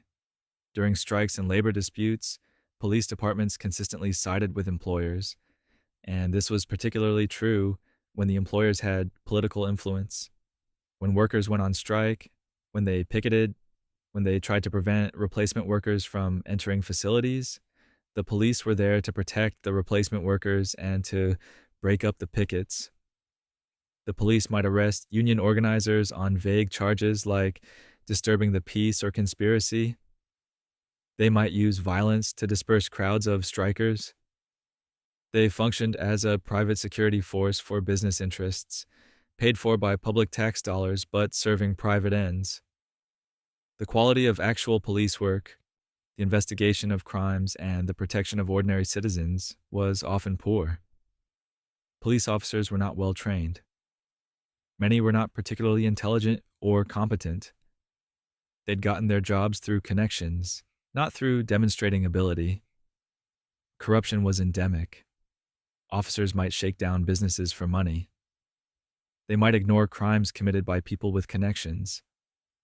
They might commit crimes themselves, knowing that the machine would protect them as long as they remained loyal. Detective work was rudimentary, and conviction rates for serious crimes were often low. The relationship between police and immigrant communities was particularly fraught. Police officers, who were often Irish in the mid to late 19th century, and thus from an immigrant community themselves, might be sympathetic to some groups while being hostile to others. Language barriers made communication difficult. Immigrants who didn't understand American legal norms or who came from places where the police were instruments of oppression might distrust police officers on principle. And that distrust was often justified because the police might treat immigrant neighborhoods more harshly, enforce laws more aggressively, or simply ignore crimes when the victims were immigrants. Reform efforts did eventually lead to improvements. The Pendleton Civil Service Act of 1883 began the process of professionalizing federal government employment, and similar reforms gradually spread to state and local governments, including police departments. The idea that government jobs should be based on merit rather than political connections gained traction. But during the Gilded Age itself, urban police departments were deeply embedded in the machine politics system, and that affected every aspect of how they functioned. And while police departments were serving political interests, another group of Americans was facing systematic exclusion from economic opportunity after a brief period of hope, which is perhaps the most tragic story of the entire era: the collapse of Reconstruction and economic exclusion. There was a brief moment after the Civil War when it seemed like real change might be possible. The 13th Amendment abolished slavery in 1865. The 14th Amendment granted citizenship to formerly enslaved people in 1868. The 15th Amendment prohibited denying the right to vote based on race in 1870. For a few years during Reconstruction, African Americans in the South voted, held political office, started businesses, attended schools. It wasn't perfect, and it was constantly under threat, but there was progress. And then it all came crashing down. The Compromise of 1877 effectively ended a Reconstruction. Federal troops withdrew from the South. The political protection that had allowed African Americans to exercise their rights disappeared. And what followed was systematic, deliberate exclusion from economic opportunity that would last for generations. This wasn't accidental. It wasn't the natural result of economic competition. It was a coordinated effort to maintain white supremacy and to ensure that African Americans remained at the bottom of the economic hierarchy. The methods were varied but effective. In the agricultural South, sharecropping and tenant farming became the dominant systems for formerly enslaved people who had been promised land but never received it. Under sharecropping, a family would work a piece of land owned by someone else, usually a white landowner, and at harvest time, they'd split the crop. In theory, this gave workers a share of what they produced. In practice, the system was designed to keep sharecroppers in perpetual debt. The landowner provided supplies, seed, tools, food for the family during the growing season, all on credit. At harvest, the landowner kept the books and calculated what was owed. Somehow, after accounting for all the advances and interest, there was rarely anything left for the sharecropper. Often, families ended up owing more than their share was worth, which meant they were tied to the land for another year, trying to work off debt that kept growing. This debt peonage wasn't technically slavery, but it functioned similarly. People couldn't leave because they owed money. The law was on the side of the landowners. If a sharecropper tried to leave while in debt, they could be arrested and forced to work off what they owed. Or they might be leased out to work for someone else, with their labor paying the debt. The convict lease system, which we won't dwell on because the details are genuinely disturbing, provided another mechanism for forcing African Americans into conditions that closely resembled slavery. People could be arrested for minor offenses or no offense at all, convicted by judges who were part of the system, and then leased out to work in mines, on railroads, in lumber camps, under conditions that were often worse than slavery had been because the people exploiting their labor had no long term interest in keeping them alive. In southern cities and towns, African Americans were systematically excluded from skilled trades and better paying jobs. Unions that might have provided some economic protection often refused to admit black members, or they maintained separate, unequal locals. Employers, responding to both their own prejudices and to social pressure, hired African Americans only for the lowest paying, most difficult jobs. Even when black workers had skills and experience, they were passed over for positions that went to white workers, including white workers who were recent immigrants with fewer qualifications. Access to education was severely limited. Schools for black children, where they existed at all, were underfunded, understaffed, and often open for only a few months a year because children were needed for agricultural work. The quality of education was far inferior to what white children received. Higher education was extremely difficult to access. While some historically black colleges and universities were founded during and after Reconstruction, they had limited resources and could serve only a fraction of those who might have benefited. The denial of education ensured that the next generation would face the same limited opportunities, perpetuating the cycle. Violence and the threat of violence enforced this system. African Americans who were too successful, who accumulated property or wealth, who stood up for their rights, they faced intimidation, violence, or worse. Their businesses might be burned, their property might be seized, they might be driven from their communities. The legal system provided no protection. Law enforcement, when it intervened at all, often sided with the people perpetrating the violence. This terrorism was designed to keep people in their place, to make sure that economic advancement was impossible, or at least extremely risky. By the end of the Gilded Age, African Americans in the South had been effectively excluded from meaningful economic participation. They worked, certainly, they provided much of the labor that made the Southern economy function. But the fruits of that labor went to others. The wealth they created was extracted. The opportunities they might have had were closed off. And this wasn't just a Southern problem. In the North, African Americans faced discrimination in employment, housing, and education as well, though the mechanisms were sometimes different. The entire nation participated in creating and maintaining a system of racial, economic exclusion that would take more than a century to even begin to dismantle.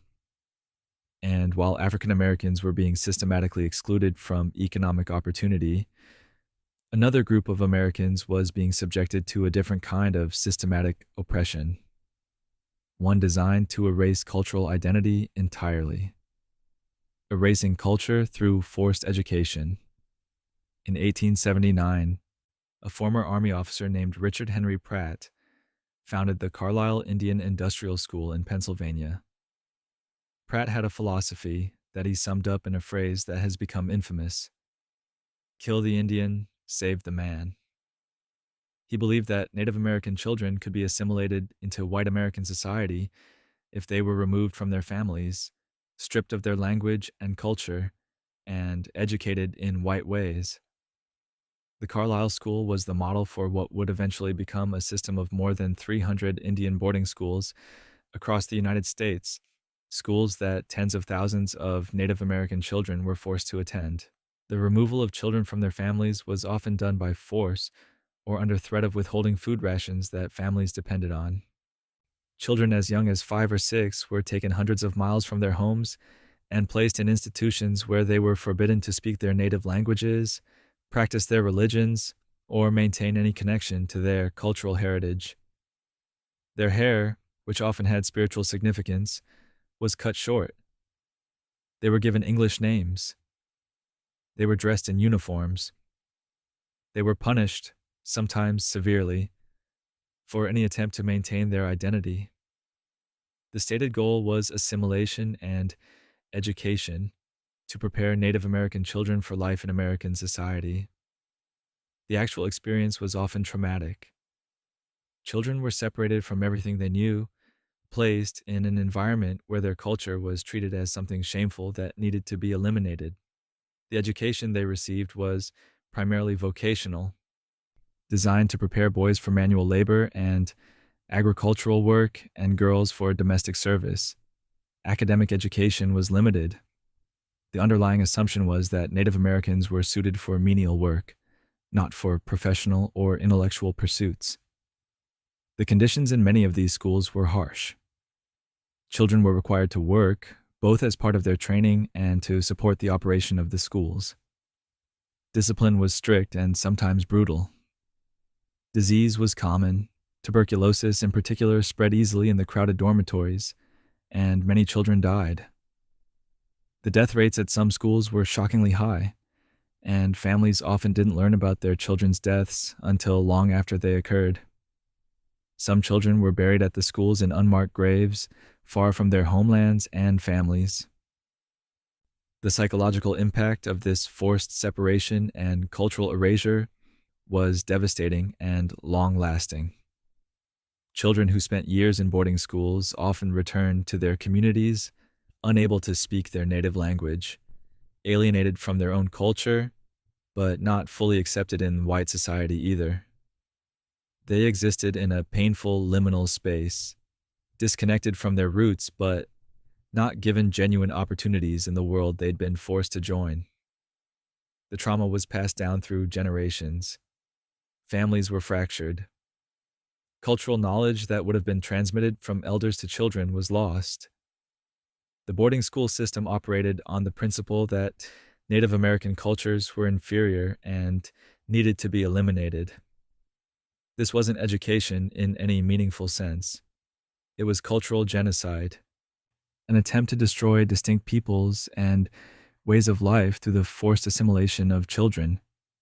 And it was done with government support and funding, often in partnership with religious organizations that saw it as missionary work.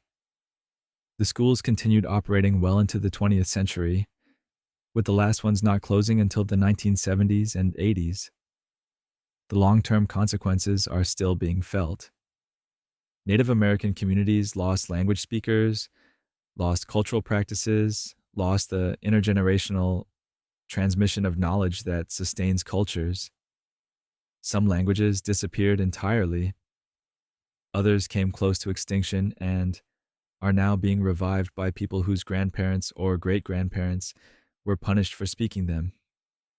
The boarding schools were part of a larger pattern of policies designed to eliminate Native peoples, either through outright violence or through the slower violence of forced assimilation. And this was happening at the same time that industrial America was celebrating its progress and modernity.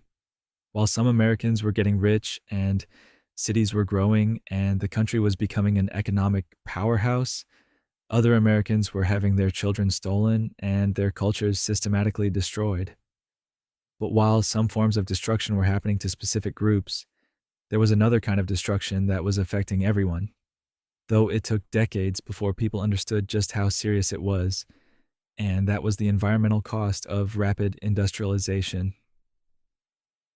When pollution meant progress. Walk through an American industrial city in the 1880s or 90s, and the first thing you'd notice, even before you saw anything, would be the smell. A combination of coal smoke, chemical waste, raw sewage, and industrial byproducts that would make your eyes water and your throat close up. The second thing you'd notice would be the sky, or rather, the lack of it. A permanent haze of smoke and soot hung over most industrial areas, blocking sunlight, coating everything with a layer of grime.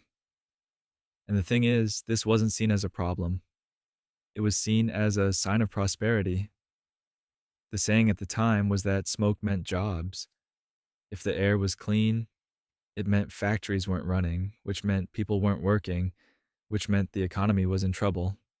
So pollution was welcomed, celebrated even, as evidence that business was booming and America was growing. The actual costs of that pollution to human health, to the environment, to quality of life, those weren't seriously considered. They weren't measured. They were treated as acceptable byproducts of progress, externalities that didn't need to factor into economic calculations.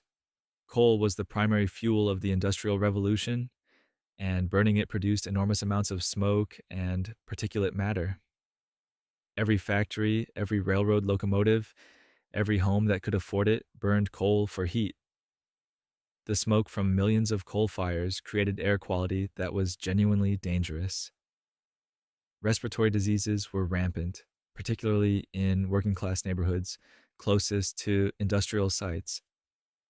Tuberculosis, pneumonia, bronchitis, these were leading causes of death, and the air quality made them worse. But the connection between pollution and health wasn't fully understood at the time, or if it was understood, it wasn't acted upon because doing something about it would have required regulating industry in ways that business leaders fiercely resisted. Water pollution was equally severe. Rivers that ran through industrial cities became open sewers. Factories dumped waste directly into waterways, chemicals, dyes, heavy metals, organic waste. Everything just went into the river. Slaughterhouses dumped blood and offal. Tanneries dumped the chemicals used to process leather. Cities dumped raw sewage. The rivers that absorbed all this waste became lifeless.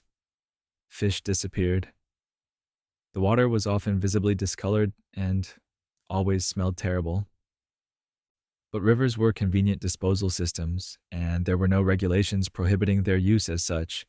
Some rivers became so polluted that they were actually flammable.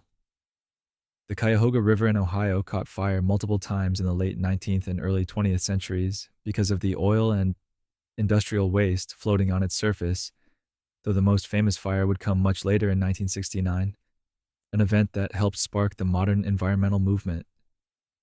But even without catching fire, these rivers were disasters. They were toxic to human health. People who relied on river water for drinking or washing were exposing themselves to disease. Cholera and typhoid were transmitted through contaminated water, and outbreaks killed thousands. The land itself was scarred by industrial activity. Mining operations carved up landscapes, leaving behind slag heaps and tailings, ponds full of toxic materials. Forests were clear-cut to provide lumber and charcoal. Topsoil was lost to erosion. Chemical waste was simply dumped wherever was convenient, with no thought to whether it might leach into groundwater or persist in the soil for generations. The concept of environmental remediation didn't exist. Once a site was used up or became too polluted to continue operating, it was abandoned and the poison stayed behind. Wildlife suffered, habitats were destroyed, species that couldn't adapt to the rapidly changing landscape declined or disappeared. Market hunting, driven by the commercial demand for meat, feathers, and hides, drove some species to the brink of extinction. The passenger pigeon, once so numerous that flocks darkened the sky, was hunted to extinction, with the last one dying in 1914. Bison were slaughtered by the millions, partly for their hides, but also as a deliberate strategy to deprive Plains Indians of their primary food source. The natural world was viewed as an inexhaustible resource to be exploited, not as something fragile that needed protection. There were voices calling for conservation, and by the turn of the century, some protections were beginning to be put in place. National parks were established, though often after the most valuable timber had already been extracted. Some states began creating fish and game regulations. But these efforts were limited and often poorly enforced. The dominant attitude remained that nature existed to be used, that pollution was the price of progress, that the environment could absorb whatever humanity threw at it without lasting damage. It would take decades, and in some cases more than a century, before the environmental destruction of the Gilded Age was even partially remedied. Some of it persists today in the form of contaminated sites that still require cleanup, but while the environment was being permanently altered, individuals were also suffering from a different kind of insecurity, The economic kind, and without any safety net to catch them when disaster struck.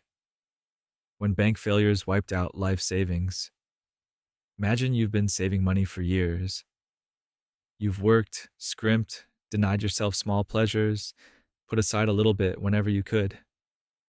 Maybe you're saving for a home, for your children's future, for retirement, for that moment when you won't be able to work anymore and you'll need something to live on. You keep your savings in a bank because it seems safer than keeping cash at home. And then one day you hear that the bank has failed. You rush to withdraw your money, but it's too late. The bank's doors are closed. Your savings are gone.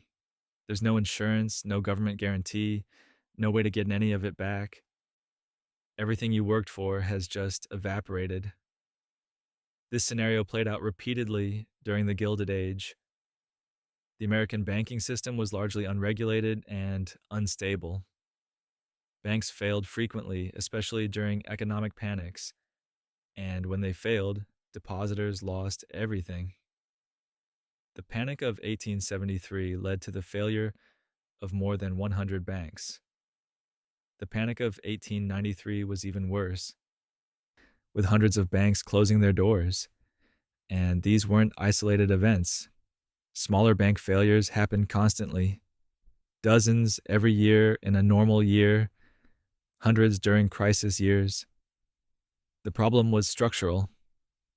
Banks operated without sufficient reserves. They made risky loans, often to insiders or to speculative ventures.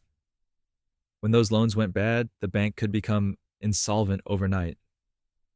There was no central bank to provide liquidity during crises. The Federal Reserve System wouldn't be created until 1913. There was no deposit insurance. The Federal Deposit Insurance Corporation wouldn't exist until the 1930s, after the Great Depression had demonstrated just how catastrophic uninsured bank failures could be. During the Gilded Age, if your bank failed, you were simply out of luck. The panics themselves were triggered by various factors. Sometimes it was overspeculation in railroads or real estate. Sometimes it was international financial problems that spread to the United States. Sometimes it was a crisis of confidence, where fear of bank failures became self-fulfilling, as depositors rushed to withdraw their money, causing the very failures they feared. Once a panic started, it could spread rapidly. Banks that were actually solvent could be destroyed by runs as depositors, knowing that banks didn't keep enough cash on hand to pay out all deposits at once, rushed to get their money before it was gone. The economic impact of these panics was severe. Credit dried up, making it impossible for businesses to operate. Companies that were profitable and well managed could be destroyed because they couldn't get short-term loans to meet payroll or buy materials. Workers lost their jobs. With no unemployment insurance and no social safety net, unemployed workers quickly fell into poverty. Homelessness increased. Demand for goods and services collapsed, deepening the economic contraction. Panics could trigger depressions that lasted for years. The depression that began with the Panic of 1893 lasted until 1897 in some regions, and unemployment reached levels comparable to the Great Depression of the 1930s, and there was no help coming from the government. The federal government's response to economic crises was generally to do nothing, or, worse, to cut spending and raise interest rates in an attempt to defend the gold standard. The theory was that the economy would naturally correct itself if left alone, that government intervention would only make things worse. The reality was that millions of people suffered through depressions with no assistance, no relief, no prospect of things getting better anytime soon. Private charity was overwhelmed. Families relied on each other, but when entire communities were affected, there was often no one in a position to help. The wealthy could sometimes weather these storms. If you had diversified assets, if you had property and investments and liquid capital, you might lose some wealth during a panic, but you'd survive. You might even profit by buying up distressed assets at bargain prices. But for working people, for small savers, For anyone whose entire financial security rested in a single bank account, or a single job, or a single piece of property, a financial panic could be catastrophic. It could wipe out years of careful planning in a moment. It could push families from modest security into desperate poverty. And it happened over and over with nothing being done to prevent it because the people who had the power to change the system were generally the people who benefited from how it worked. But while ordinary people were losing their savings and their jobs, there were some people trying to expose the corruption and the problems, people who were using the power of the press to shine light on the darkness, and they faced considerable obstacles and dangers in doing so. Silencing the truth tellers. The Gilded Age was also the age of what Theodore Roosevelt would later call muckraking journalism. Reporters and writers who investigated corruption, exposed wrongdoing, and tried to inform the public about the problems in American society. Jacob Riis photographed tenement conditions in New York. Ida Tarbell wrote about the predatory practices of Standard Oil. Upton Sinclair investigated the meatpacking industry. Lincoln Steffens exposed corruption in city governments. These journalists and many others performed a valuable public service, but they did so at considerable personal risk.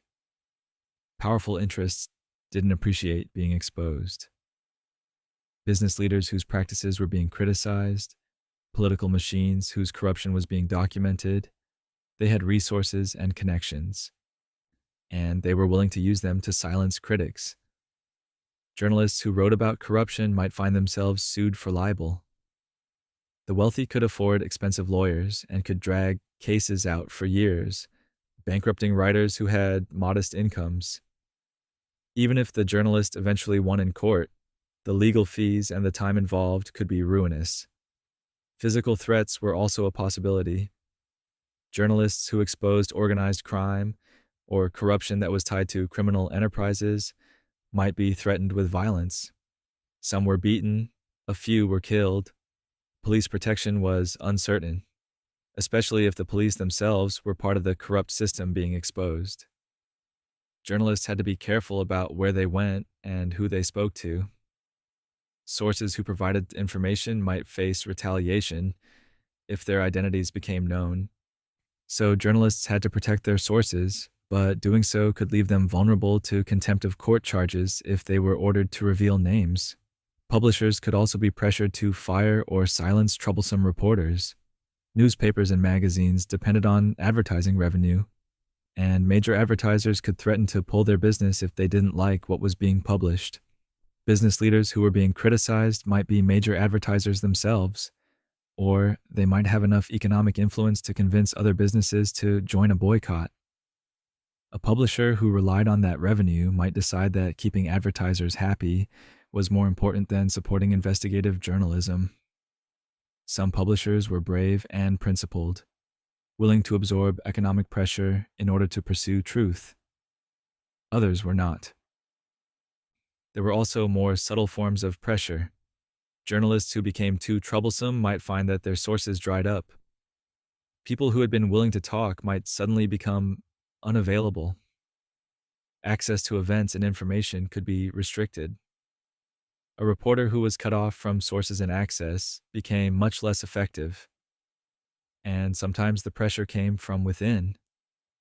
Editors might decide that a story was too controversial, too risky, too likely to cause problems. Stories got killed before they were published. Reporters who pushed too hard might find themselves reassigned to less sensitive beats.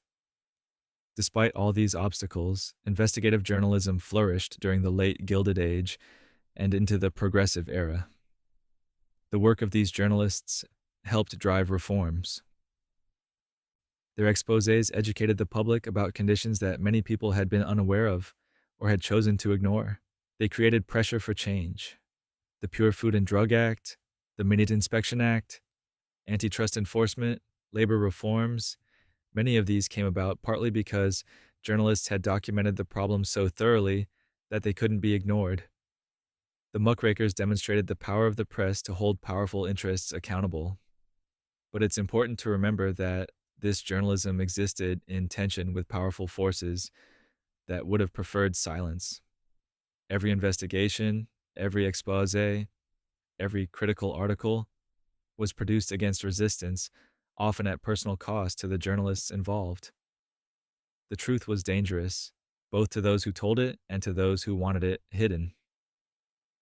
And the fact that so much of what these journalists exposed was legal, that many of the worst practices of the Gilded Age were technically within the law, that speaks to how fundamentally the system was designed to benefit those at the top at the expense of everyone else.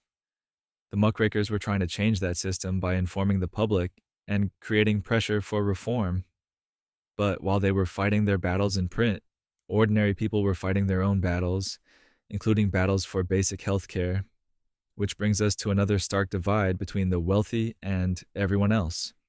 Private doctors for the rich, public suffering for the rest. Picture two families living just a few miles apart in the same American city during the 1880s. The first family is wealthy. When someone falls ill, they call their private physician, a doctor who knows the family, who makes house calls, who has access to the best medical knowledge available at the time. The sick person rests in a comfortable bed in a well-heated room. They receive careful attention, proper nutrition during recovery, and whatever medicines might help. The second family is working class. When someone falls ill, they can't afford a doctor. They rely on home remedies, on advice from neighbors, on hoping the illness passes on its own. If things get bad enough, they might seek help at a charity clinic or hospital, where care is free but often impersonal and rushed. The gap in medical care between rich and poor during the Gilded Age was enormous. Wealthy families had ongoing relationships with physicians who understood their medical histories. They could afford specialists when needed. They could afford time off work to recover from illness. Their homes had better sanitation, better heating, better ventilation, all of which reduced the risk of disease in the first place. When they did get sick, they had the resources to fight it. Working class families had none of these advantages. Medical care, when they could access it at all, came from overworked charity doctors or from hospitals that were primarily intended for the poor and that often provided minimal care. The public health infrastructure that might have compensated for these private disparities was severely underdeveloped. Some cities had public health departments by the late 1800s, but they were chronically underfunded and understaffed. They might track disease outbreaks, might quarantine people with contagious illnesses, might inspect some food supplies or housing conditions, but preventive medicine, the idea of promoting health rather than just responding to disease, was barely practiced. Programs to ensure clean water, proper sewage treatment, milk pasteurization, these came slowly and often only after public pressure following outbreaks that killed substantial numbers of people. The result was that poor people died of diseases that wealthy people survived or avoided entirely. Tuberculosis was called a working class disease because it spread in crowded, poorly ventilated spaces where poor people lived and worked. Wealthy people got tuberculosis too, but at much lower rates. And when they did, they could afford rest cures at sanitariums in mountain air. Infant mortality was several times higher in poor neighborhoods than in wealthy ones. Life expectancy varied dramatically based on economic class. A child born into a wealthy family could expect to live decades longer than a child born in a tenement. Medical knowledge was advancing during this period. Germ theory was becoming accepted. Surgical techniques were improving. Anesthesia and antiseptics were making surgery safer. But these advances benefited primarily those who could afford private medical care. The great medical innovations of the era trickled down slowly to the working class, if they reached them at all during the Gilded Age. The two-tier system of medicine, one for those who could pay and one for those who couldn't, reflected and reinforced the broader inequalities of the era. A fraction of the wages for the same work. Let's address something that affected half the population, but that often gets glossed over in discussions of Gilded Age labor. Women workers were paid substantially less than men for doing the same jobs, and they faced additional obstacles and dangers in the workplace that men didn't face. The wage gap wasn't subtle. In many industries, women earned between 30 and 60% of what men earned for identical work. A male factory worker might earn $2 a day, while a woman doing the same job earned 75 cents. The justifications for this disparity were various and uniformly flawed. One argument was that women didn't need to earn as much because they weren't supporting families. They were supposedly working for pin money or until they got married. This ignored the reality that many women were supporting families, either as widows, as single mothers, or as daughters whose wages were essential to household survival. Another argument was that women's work was inherently less valuable, or that women were less productive. This was contradicted by the actual productivity data in industries where such measurements were kept. Women worked just as hard and produced just as much as men. They were simply paid less because employers could get away with it. Women workers had fewer options than male workers. Many occupations were closed to them entirely by social convention or explicit policy. Professional careers in law, medicine, and business were extremely difficult for women to enter. Skilled trades often refused to train women or to admit them to unions. So, women were concentrated in a limited number of occupations: domestic service, textile work, garment manufacturing, teaching at the elementary level, and a few other areas. This concentration of women in specific occupations drove wages down in those occupations through oversupply of labor.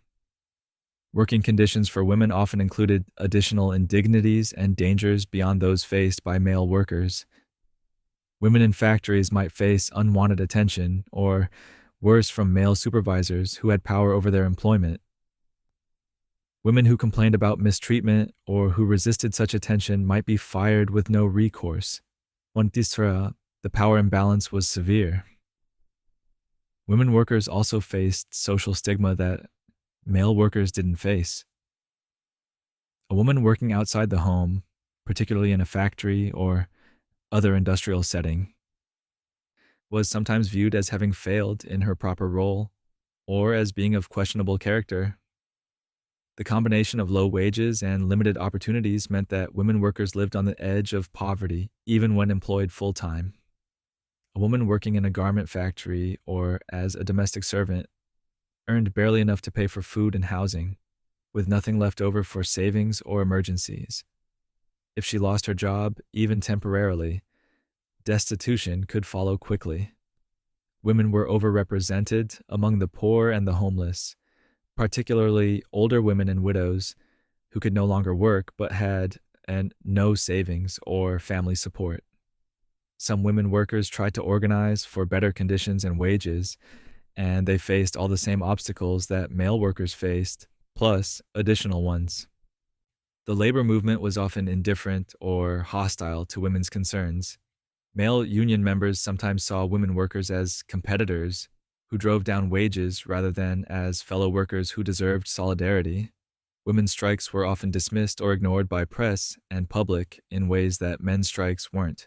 The economic exploitation of women workers was built on assumptions about gender roles and women's place in society that wouldn't begin to change until well into the 20th century, when corporations always won in court. The legal system during the Gilded Age was heavily tilted in favor of business interests, and nowhere was this more apparent than in cases involving workers' rights or corporate regulation. When workers sued employers over injuries, when unions challenged injunctions, when states attempted to regulate business practices, the courts consistently ruled in favor of corporations. This wasn't accidental. It was the result of a judicial philosophy that prioritized property rights and freedom of contract over workers' welfare and public interest. The Supreme Court and lower courts interpreted the Constitution, particularly the 14th Amendment, in ways that protected corporate interests. The amendment had been passed to guarantee citizenship rights to formerly enslaved people, but the courts began interpreting its due process clause as protecting corporations from state regulation. In the 1886 case, Santa Clara County versus Southern Pacific Railroad, the court established that corporations were legal persons entitled to constitutional protections. This made it much harder for states to regulate corporate behavior without running into constitutional objections. The courts also struck down early attempts at labor regulation as violations of freedom of contract. In Lochner versus New York, decided in 1905, but reflecting Gilded Age jurisprudence, the Supreme Court struck down a New York law limiting bakers' working hours to 10 per day. The court ruled that this violated both employers' and workers' freedom to contract on whatever terms they chose. This logic ignored the massive power imbalance between employers and individual workers, but it became the basis for striking down many labor laws. Maximum hour laws, minimum wage laws, workplace safety regulations, all could be challenged as interfering with freedom of contract.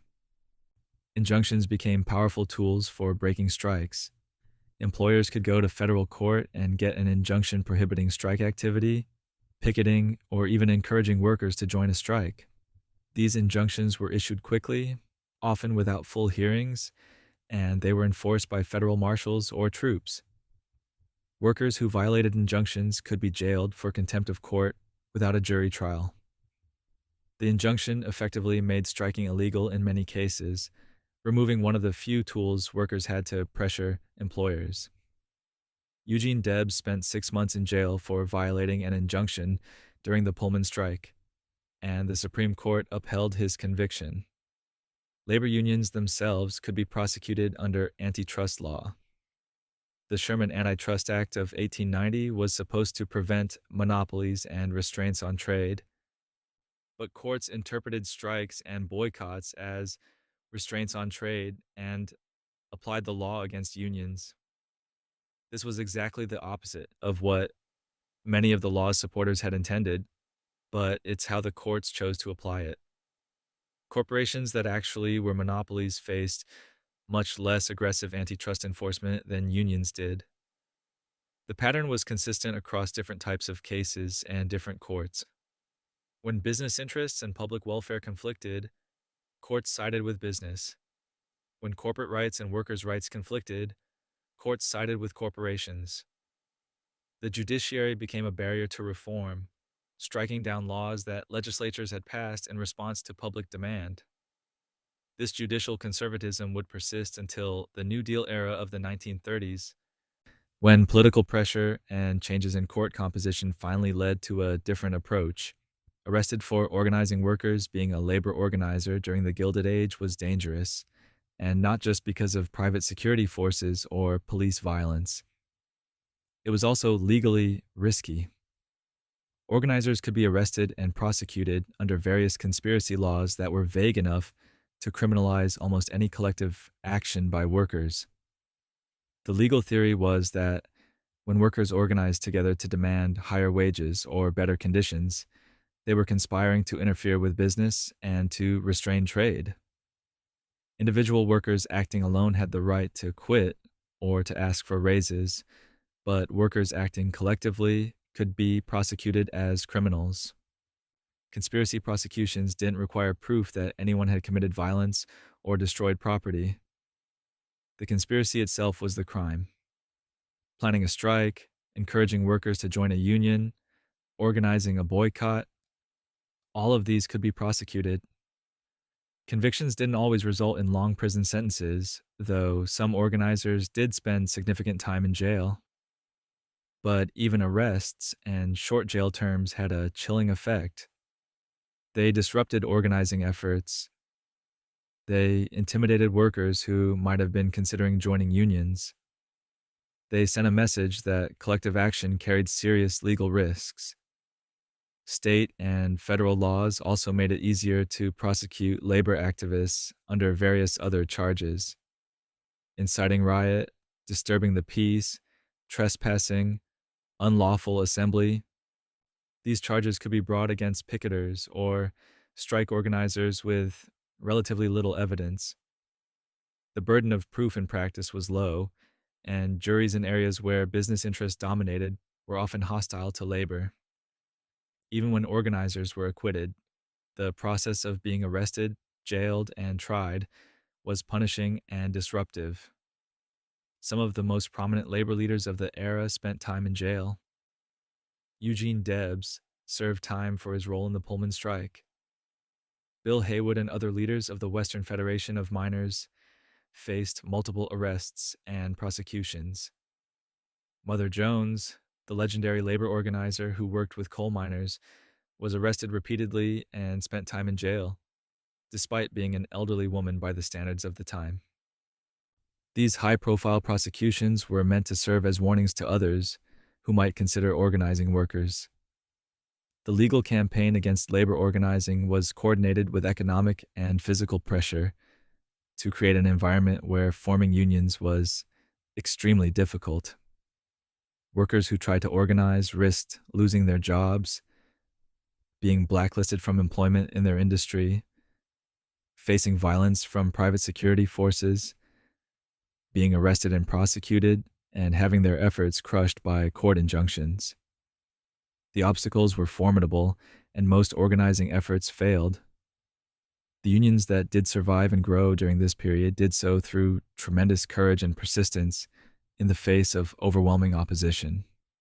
The legal repression of labor organizing was one of the most effective tools employers had to maintain control over workers and to prevent collective action that might have improved conditions when disasters finally forced change.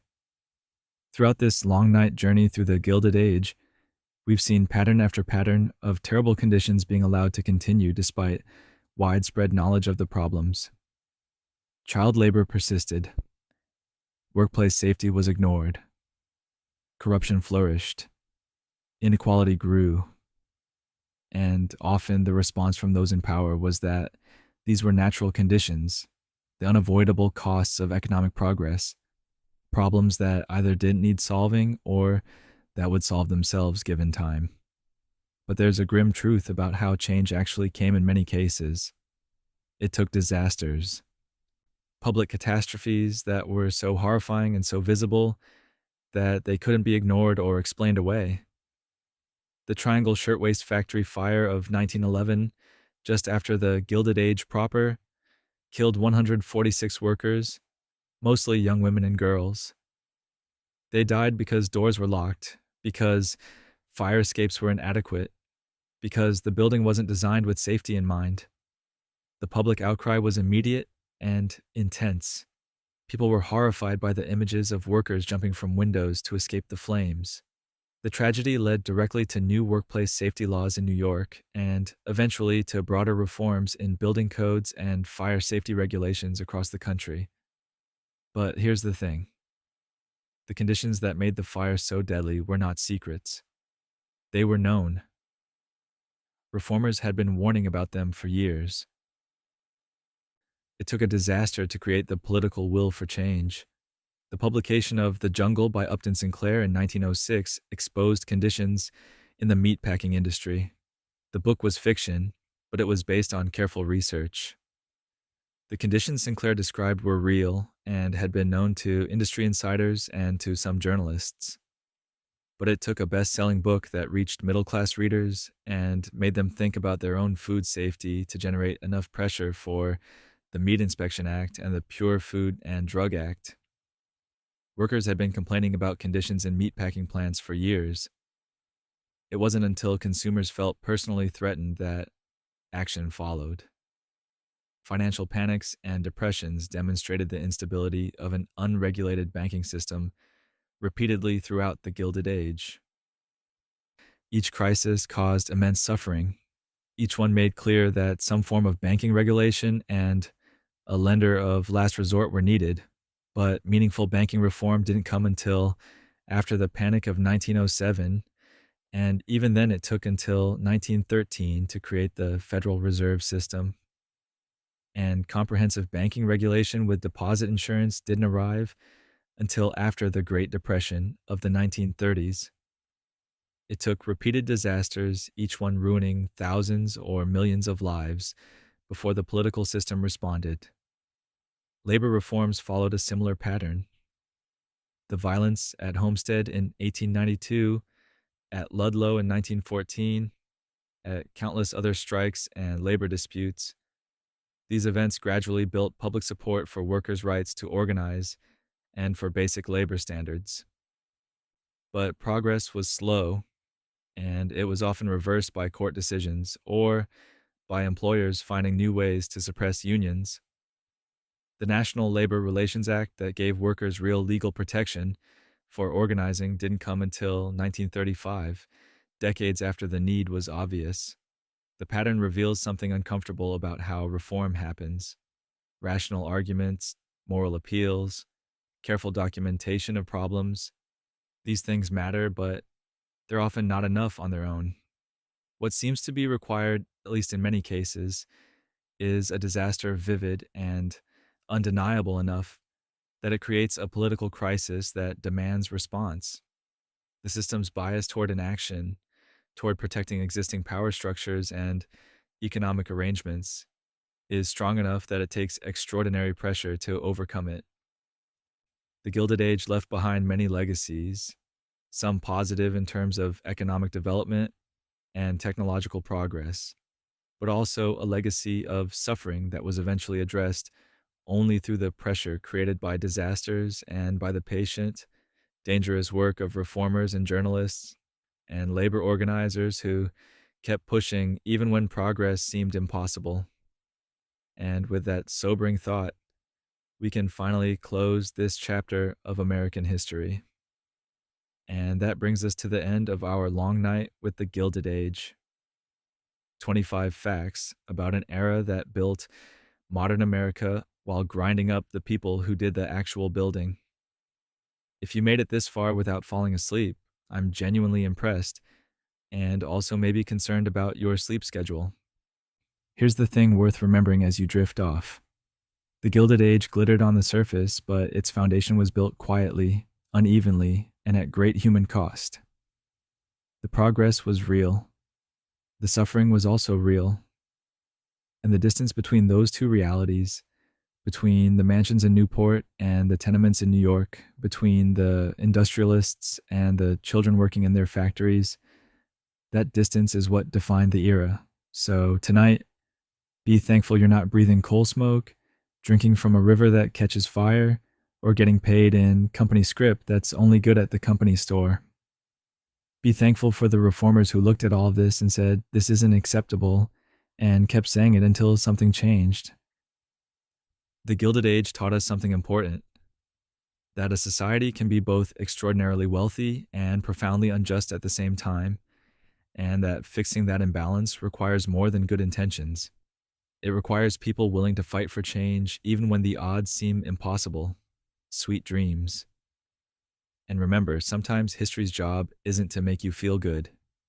It's to make you think about why things are the way they are and whether they could be better. Sleep well, knowing that someone, somewhere, fought for the right to reasonable working hours so you could have time to rest. They deserve to be remembered.